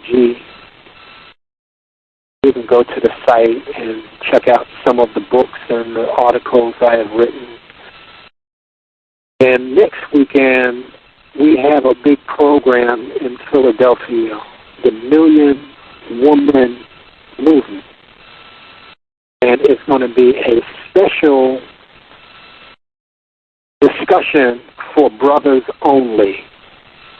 For brothers only. I mean, they have other activities, but there's going to be a special segment set aside for brothers only. And it's going to be Attorney Alton Maddox, Brother Wally Mubarudi, and myself will be on this panel to talk with young brothers from young to older ones. And I'm going to try to bring correct life-saving information and put people on the right track. There's a very good book, I think it's out of print, entitled How to Get Black on Track by Alice Crowe, C.O.W.S. Came out years back. How to Get Black on Track. And that's what we want to do. We want to get our people black on track. And in my book, especially for brothers, the last book, there is a very serious, straightforward segment on the second message to the black man. You know, Elijah Muhammad has his book, Message to the Black Man. I have the second message to the black man. So again, I don't have any agenda. I'm not with any group. I'm not pushing any particular ideology. I'm pushing and thinking about total black liberation, total African liberation from under white domination. And that is the gold standard by which I measure everything. And we're always measuring. We're not judging, but we're measuring against this gold standard. And we want to see, how do you stack up against this measurement? Are you even on the scale? Well, if you're not on the scale, I think it's time to get with the program. Because the white dominators, as I said, man, they are very serious. And those of us who are not serious, those who are engaged in subtle suicide, hey, what can I say? I wish you the very best. And I have no ill will against anybody. I do agonize watching subtle suicide, but I don't wish any black person ill will. In some of their behaviors, I see that they already have ill will. They are psychological. They are ill psychologically. And some of them can be helped, and some can't be helped. It's as simple as that. So this is the reality. I think I've covered some of the things, and I wanted to talk a little bit about the elements of black liberation, and those elements include, one, coming to a conclusion about what you are doing. Because, as I pointed out, what you are doing will be the truth of what you have done. And you will see what you're doing now will be truth later on, whether it's right or whether it's wrong. It'll be your truth. So come to a conclusion about all these different elements. Part of black liberation is to de-whitenize. That means to download, to eject the white concepts that are in us. And they are in us at the cellular level. So download, delete, eject the white concepts. The white concepts are deaf concepts. Most things that the white dominators do are against us. So this is what I say about the white dominators. This is for the record. White people do everything right exactly the wrong way. Like they will build an airplane. Wow, that's beautiful. That's right. But then they'll use it to bomb people. So the white dominators, they do most things right exactly the wrong way. And black people do everything wrong exactly the right way. So Dr. Ben, when he's talking to the people about religion, he said, and you're all wrong. Wow, Dr. Ben is on it. Another way of putting it is the white dominators make everything relevant irrelevant. Everything that should be relevant, they make it irrelevant. A little thing like truth or evidence. Oh, we're going to get bin Laden. We say, well, where's the evidence? Oh, we don't need evidence. So they make everything that's relevant irrelevant. Things like family, justice, truth, harmony, working together, they make that irrelevant. Black people make everything that's irrelevant relevant. They make partying, that's irrelevant, but they make that relevant. Backstabbing each other, oh, that's irrelevant, but they make that relevant. Gossiping, oh, that's relevant. Watching garbage on TV, that's irrelevant, but they make it relevant. So this is where we are, and you got to figure out what stream are you in. If you are backstabbing, if you're lying, or if you're lying on each other, if you're not supporting black enterprises like Context of White Supremacy, then you're off the path of blacknificence. Anything that's of value to us, why do we have to be told that we got to support it? I never hear the Chinese people on TV, oh, come and support this Chinese store. I never hear that. If I drive through Chinatown, the Chinese are shopping in the stores. If I go through the so-called Jewish community, I know that all those Jewish people don't like one another, but they support each other. And while I'm talking about this word ish, I-S-H, I have a very extensive piece in my book about I-S-H. Ish means like the original. They say, oh, you're acting foolish. Well, that means that you're not the original fool, but you're acting like the fool. Bullish, that's not the original bull, but it's acting bullish. So, anytime you usually see I-S-H, you're acting childish. It's not the original child, but he's acting like a child. So when you hear Jewish, not the original Jews, but acting like. So anytime you see I-S-H, you know exactly what it means. I have a very extensive piece on that in one of my... Dr. Kambon? Yes, sir. My apologies for hopping in. I just been thoroughly enjoying the information. I know we have about 30 minutes left in the program, and okay. I know Justice, she had some questions she wanted to ask as well. I wanted to make sure she had an opportunity to ask some questions also, because I know you were just talking about the younger folks needing information, and it would definitely be helpful if she could get some of your insight about how to go about solving this problem, if that's acceptable. Yeah. Okay. Yes. Right. I'm open for that. Outstanding.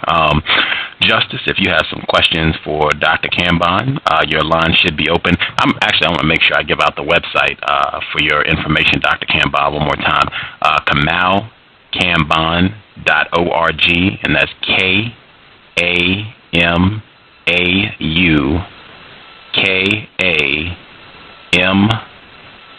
as in Blacknificent, ON.org. His name, Kamau Kambon.org. You can get articles, books, excellent information on the website. Okay. Kamau. Excuse me. My books are not available on my website, but they are available at Abibi Tumi Casa. That's www.abibitumi.com. Abibi Tumi Casa. And because we filter those who can get the books, we want to make sure the white dominators don't get the books. Okay. So yeah, both of the websites, KamauKambon.org and Abibi Tumi Casa. Is it .com or .org? .com. AbibiTumiCasa.com. Yeah. And before we go to the questions, I really appreciate the lactastic work that you are doing. And I know when I spoke to you 7 or 8 months ago, I was reluctant. You know, I never know who I'm talking to on the phone. I had a white dominator call me. I can't even repeat the words that he said. But one of them, I'll tell you, he called me. He said, "Oh, you're a nigger." And I said to myself, "Oh, I can't be a nigger because I'm not white." And I want to be clear that we get that word straight. But I really do, from the bottom of my heart, man, I really appreciate the work that you're doing. And I think that you've been selected by whatever. I characterize it like the shooting star. And the shooting star, it comes, it's ping, it hits some of us. Ping, and it moves on and hits a certain number of us. It may hit all of us, but some of us keep the spark. And I remember hearing this sister years and years ago, actually in the late 60s, she did this poem, and they keep coming. And I was so moved by that poem that we are relentless in coming up with a solution to the problem. And I say that I use the expressions that we are do or die-ites. We are never give up-ites. Never say die-ites. And I remember, my man I really admired, Charles Hamilton Houston, said, I would rather die on my feet than live on my knees. With ancestors like that, man, how could we do any less? I would be embarrassed to do any less than what they have done. They blazed the trail for us, man. They blazed the path, and we were on the path. And I deeply appreciate what you are doing. And the other brothers and sisters, and like we're going to be in Philadelphia for the Billion Woman Movement. Try to get there because the Sister Empress is doing a magnificent job in pulling the sisters together. And we have a special message for the sisters at that time. So again, thank you, and I'm ready for questions. Thank you. Justice, if you have some questions for Dr. Kambon, your line should be open. Feel free to go ahead. Can I be heard? Yes, ma'am. Greetings, Dr. Kambon. Thank you for being back on the program. How is not being focused on countering racism, white supremacy a cause of death? Say it again. I didn't hear that one word. How is not being focused on countering racism, white supremacy a cause of death? Well, as I said, that we have these different selves, and by not focusing on the solution to the problem, it means that we are off of the path. And that's why I refer to the book by Aikwe Armand. He talks about our way. And I was mentioning the other day, it's a beautiful, beautiful book. And he says that in part that we have lost our way. But I think that I've just come to this realization that when he says our way, I think he can also be referring to our way to solving the problem. So when we're not on course, when we deviate, and I'm going to give you an example. If you look at the Stonewall Rebellion, I think it was the Stonewall Rebellion in South Carolina, the men stopped to take a break. They were tired. And 2 or 3 of these rebellions, I know there's an awesome rebellion, 1811, in New Orleans, and the men stopped to rest, and some stopped to drink. And that, just in that moment that they stopped, the white dominators were able to catch them, overtake them. And in the Stonewall Rebellion, I think it was the lieutenant governor was coming, and they tried to catch him and they missed him. But had they stayed on their path, they would have caught that guy. And had they caught him, history would have changed. So anytime we're off of the path, it's death. And death comes in different forms. It could be psychological death. It could be cultural death. It could be economic death. It could be social death. It could be health death, education death. These are different forms of death. But we have yet to realize that, oh, this is death. I'm on a death course. I had this young brother come by a couple of years ago. His mom brought him by. I may have mentioned this before. He's about 6'2", 6'3", and she said, oh, he's always in trouble, and I'm trying to keep him out of trouble. He needs counseling. I said, well, the counselor's not here, but these are some things we can do. Stop getting high. Don't drink. Don't smoke reefer. Don't go to the club. And don't be out late at night. And I don't know if I could. Hey, man, that's death. death looks like. But I like going to the club. That's what I said. The white dominators make death taste sweet. We like doing death things. They make you think that death is gratifying. That's what I mean by being focused. Don't deviate. Focus on you. Now, the mission is to solve the problem. There's no other reason for us to be on planet Earth. How did you figure out that the new kind of slavery is economic slavery? Oh, I knew that years and years ago, that debt slavery had started with the sharecroppers, where the brothers and sisters would work all year and they wind up owing the white dominator money. And this is the new debt slavery is college education. These brothers and sisters go to these schools and they come out, the professors, straight up, the professors are cowards. They don't really teach anything that's really relevant. And these students come out $80,000, $90,000, $100,000 in debt. Now that's by design. If you come out and you're in debt, you come out of college or the university and you're in debt, you don't have time to think about black liberation. You have to hustle and get some kind of position so you could pay off that debt.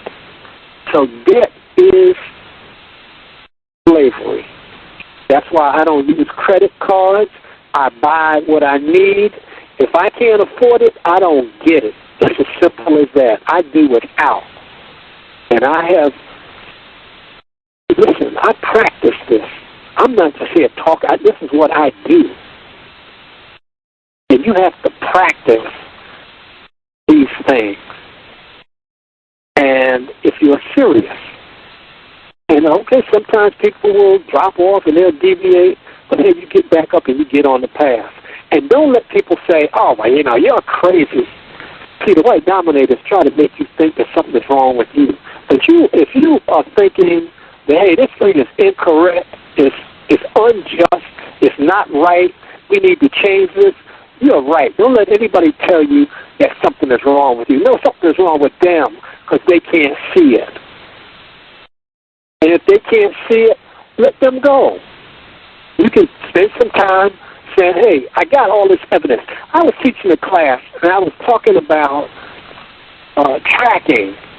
And I showed this little piece on, really a very good piece that laid out tracking and how they send these little children into these tracks, the low tracks, that send them to failure. I'm showing this, a brother, I was teaching an adult class. He said, oh, I don't know if that's true. We're looking at it. He said, oh, I don't know if that's true. Hey, man, I'm not spending any more time with you. Just go. Next. I'm not going to spend my currency trying to convince you. And there was a brother that I was teaching. I had this summer computer seminar for teachers. And this brother, he's kind of, nice brother, teaches martial sciences. He doesn't come to the bookstore, this and that. And his son, along with a group, about 3 or 4 other brothers, they were near one of the universities.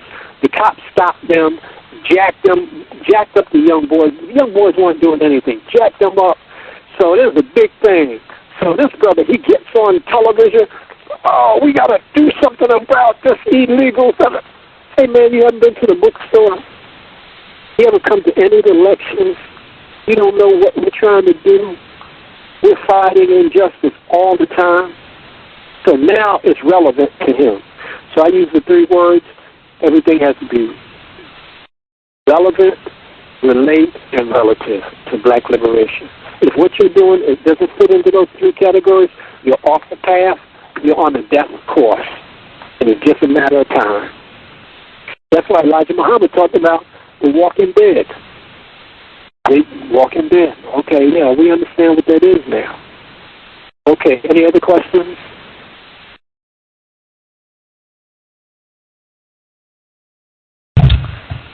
Why did you name the title of your book The Blackest Book? Oh, that's interesting. The science has just uncovered this, that they talk about dark matter, but they say even beyond dark matter, there is black matter, and they can't even define it. There's a really good book out, The Meaning of Blackness. The Meaning of Blackness, by I. M. Nur. I think it's the letter I, the letter M, Nur, N-U-R. Really a very, very good book. And I heard him lecture about this meaning of blackness. And my book is the blackest book because I come very straightforward about being the blackest you can be in terms of your outlook and your mentality, that you don't deviate, because blackness is at the core of everything. It's the core of the universe, and everything springs from blackness. That's why I said this is a blackest book. Now, if somebody comes with a book that's harder than that, hey, bring it. Then I'll change my title.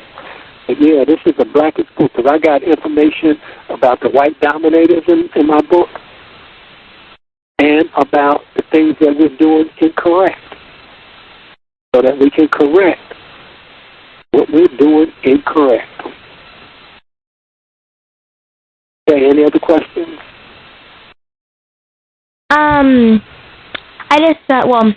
Thank you. Well, I don't have any more questions at this time, but I do want to say thank you very much for coming on the program. And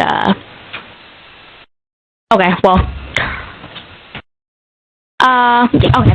I'll take that back. I do have some more questions. Okay. My next question is,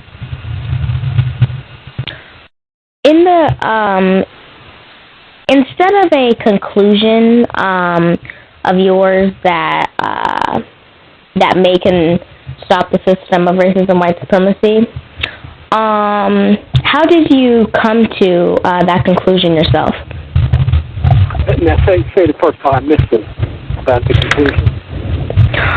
Instead of a conclusion of yours that may can stop the system of racism, white supremacy, how did you come to that conclusion yourself?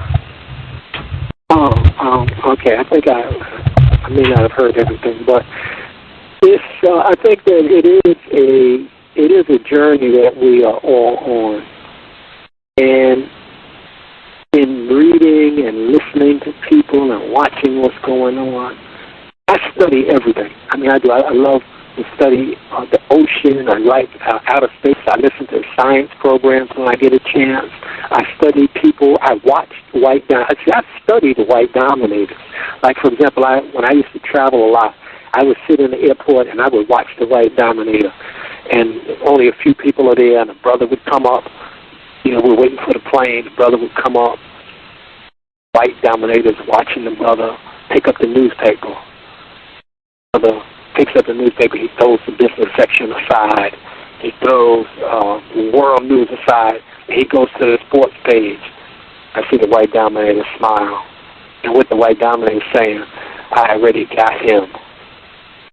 I study this. And if I'm driving, I come to a stoplight and I look over, there's a white dominator there. I watch him. Then there's a sister crossing the street. So I watch the white dominator watch the sister.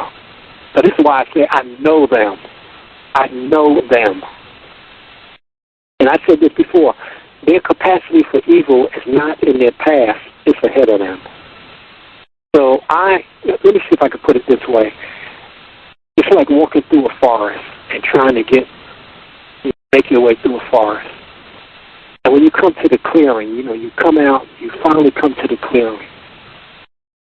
It's like you discovered that you were in a forest. It's almost like that Matrix. But I discovered I was in a forest. So I say this. I have discovered that I have to discover the discovery. and I hope that makes sense. It makes so much sense to me that I have discovered that I need to discover the discovered. You don't just wake up and say, oh, I need to solve this problem. You have to discover that. And the only way to discover that you have to discover the treasure is by discovering that there's a problem. I hope that makes sense. So I have discovered that I have to discover the discovery or the solution to the problem.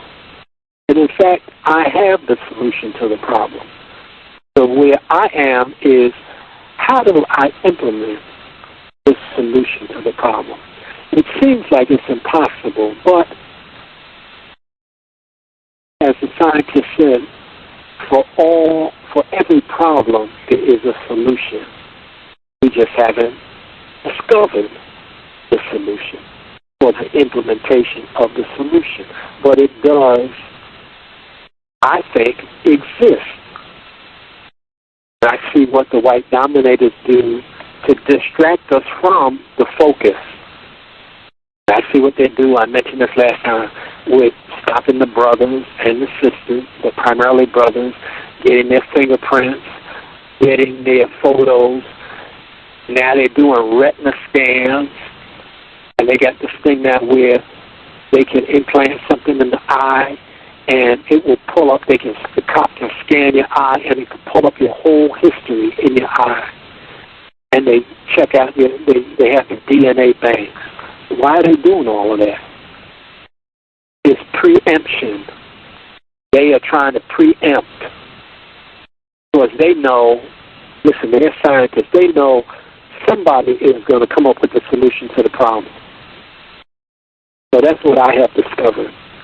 So I said, hey, I have all my friends. I don't know what you all are doing. I care about you, but I know that something is incorrect. And you all can feel my vibration, so you don't come around because this is too much for you. And don't let the dominators drive you crazy. You just stay focused. You take good care of yourself. First thing you do is take good care of yourself. So when I leave somebody, I say, hey, take good care. I really mean that. Take good care of yourself. Watch what you eat. Watch where you go. Watch what you do. Because these things will be the truth even before you get done doing it. So this is just what I've come to. You know, teaching all these years, this is what I've come to. A lot of this stuff is jive. You know, colleges, universities, credit, all this is madness. It's bogus. So don't let the dominators trick you. That's what I'm saying to people. Don't let them run that game on you. We're supposed to be so up-to-date, cosmopolitan, and cool, and hip, and slick. And they still running this stuff on you? Rent-a-center? Rims? Come on, man. You can only trick people that don't know. So I discovered something else. So that's my answer. Thank you very much, Dr. Kambon. Now, I'm done with my questions. Thank you very much. And, yeah, I hope to have you back on the program for part 3. And, okay, great. Yeah. Thank you. I really appreciate you spending the time and letting me spend some of my lifetime with you. Mm-hmm.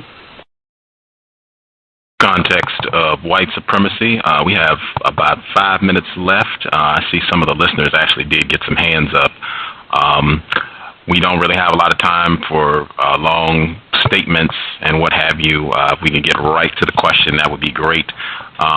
Person that dialed in from Massachusetts, I see you had a hand up. I'll get your question. I just want to repeat one of the statements that you just shared, Dr. Kambon. White people's capacity for evil is not in their past, it's in their future. Very important. Right, I said that about 10 years ago. Man, there's so much I could talk about.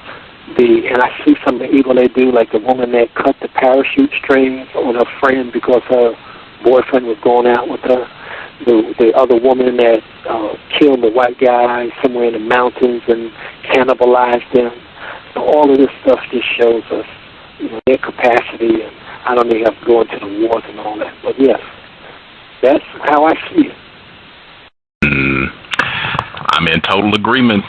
Person who called in from Massachusetts, did you have a quick question you wanted to ask Dr. Kambon? Yes, Gus, I don't have a question, but I have a comment. Also, I want to congratulate the professor. In case a lot of people don't know, he's a professor, for coming on your show and brought to the world by, of course, Gus T Renegade and the cows.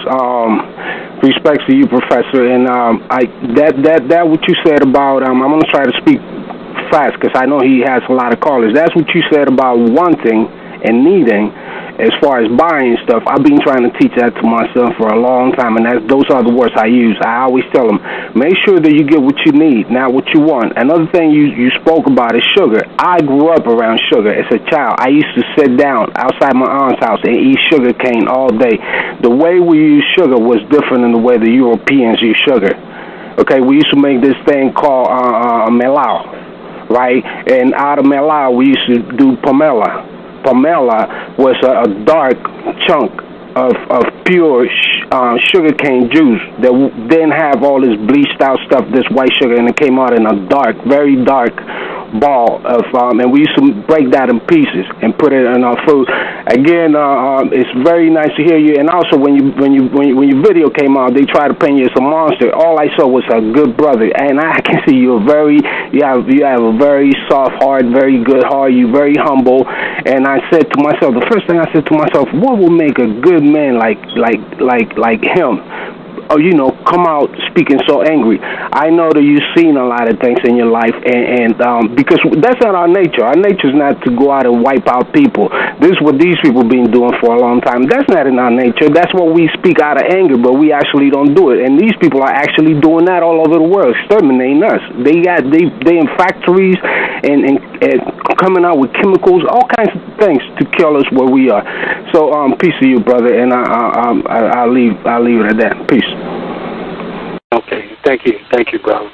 And that sugar, by the way, it destroys our nervous system and our brain. So that's why a lot of times we can't reach our people, because they are so assaulted by this environment, by these new LED lights. I didn't even get into that, and the effect it has on the brain. But we're very, very sensitive people, man. We got to be very careful what we do.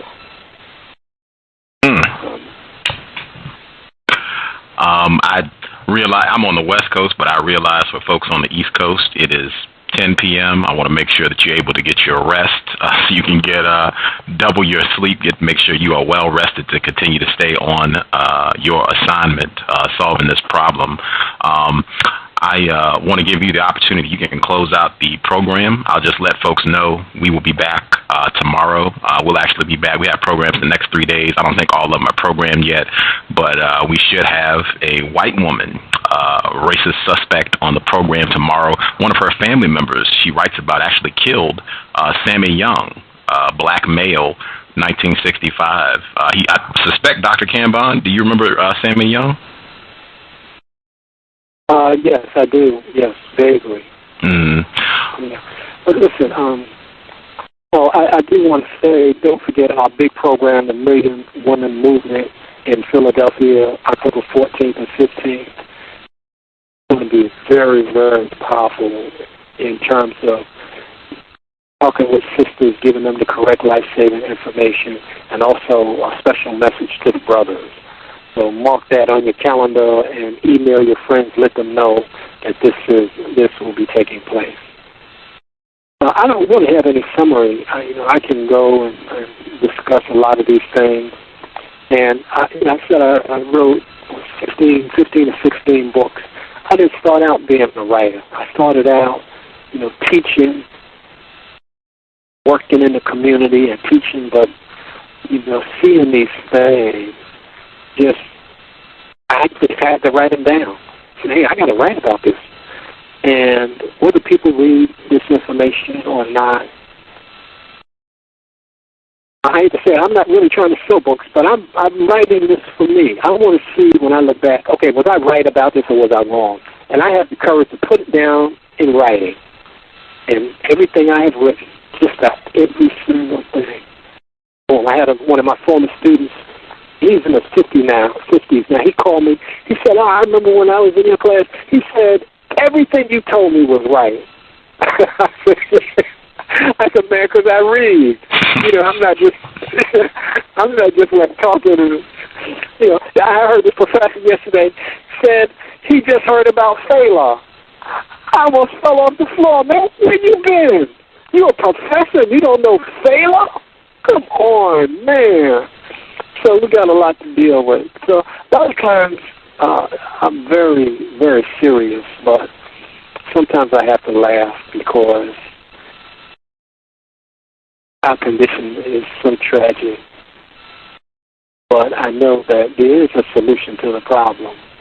And somewhere, somebody out there, like the white dominators know, they say somebody is out there thinking about this. But, hey, whether anybody else thinks about it or not, I know I'm thinking about it. And I'm at the point where we know the solution. What's the strategy for the implementation?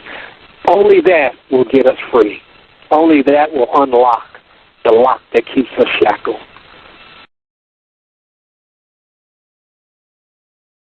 The websites, one more time, www.abibitoomikasa.com, and that's ABIBITUMIKASA.com, www.abibitoomikasa.com, and KamauKambon.org. KamauKambon.org.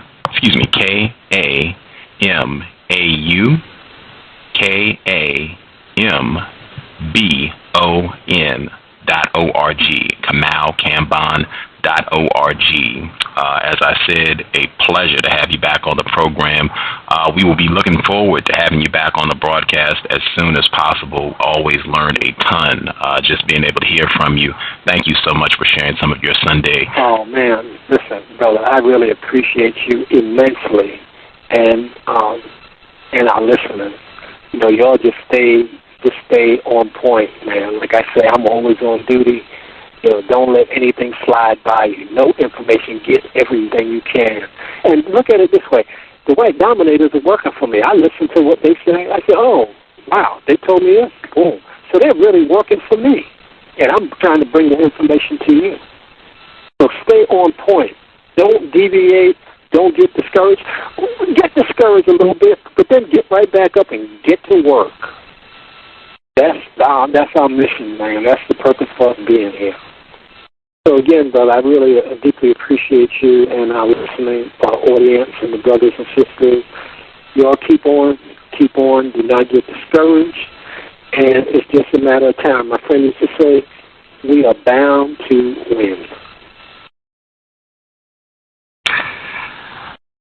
Again, thank you so much. Thoroughly enjoyed it. And black liberation from under white domination. Hey, that's the key, brother. Black liberation is the only thing that will get us from under white, mind control, body, spirit, terror, domination. Nothing else fits that sentence like black liberation. Take good care.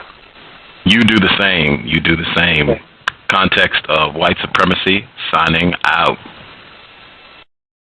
Our people are very serious about not being very serious. Meanwhile, white people are very serious about playing hardball against us. And this hardball is called genocide.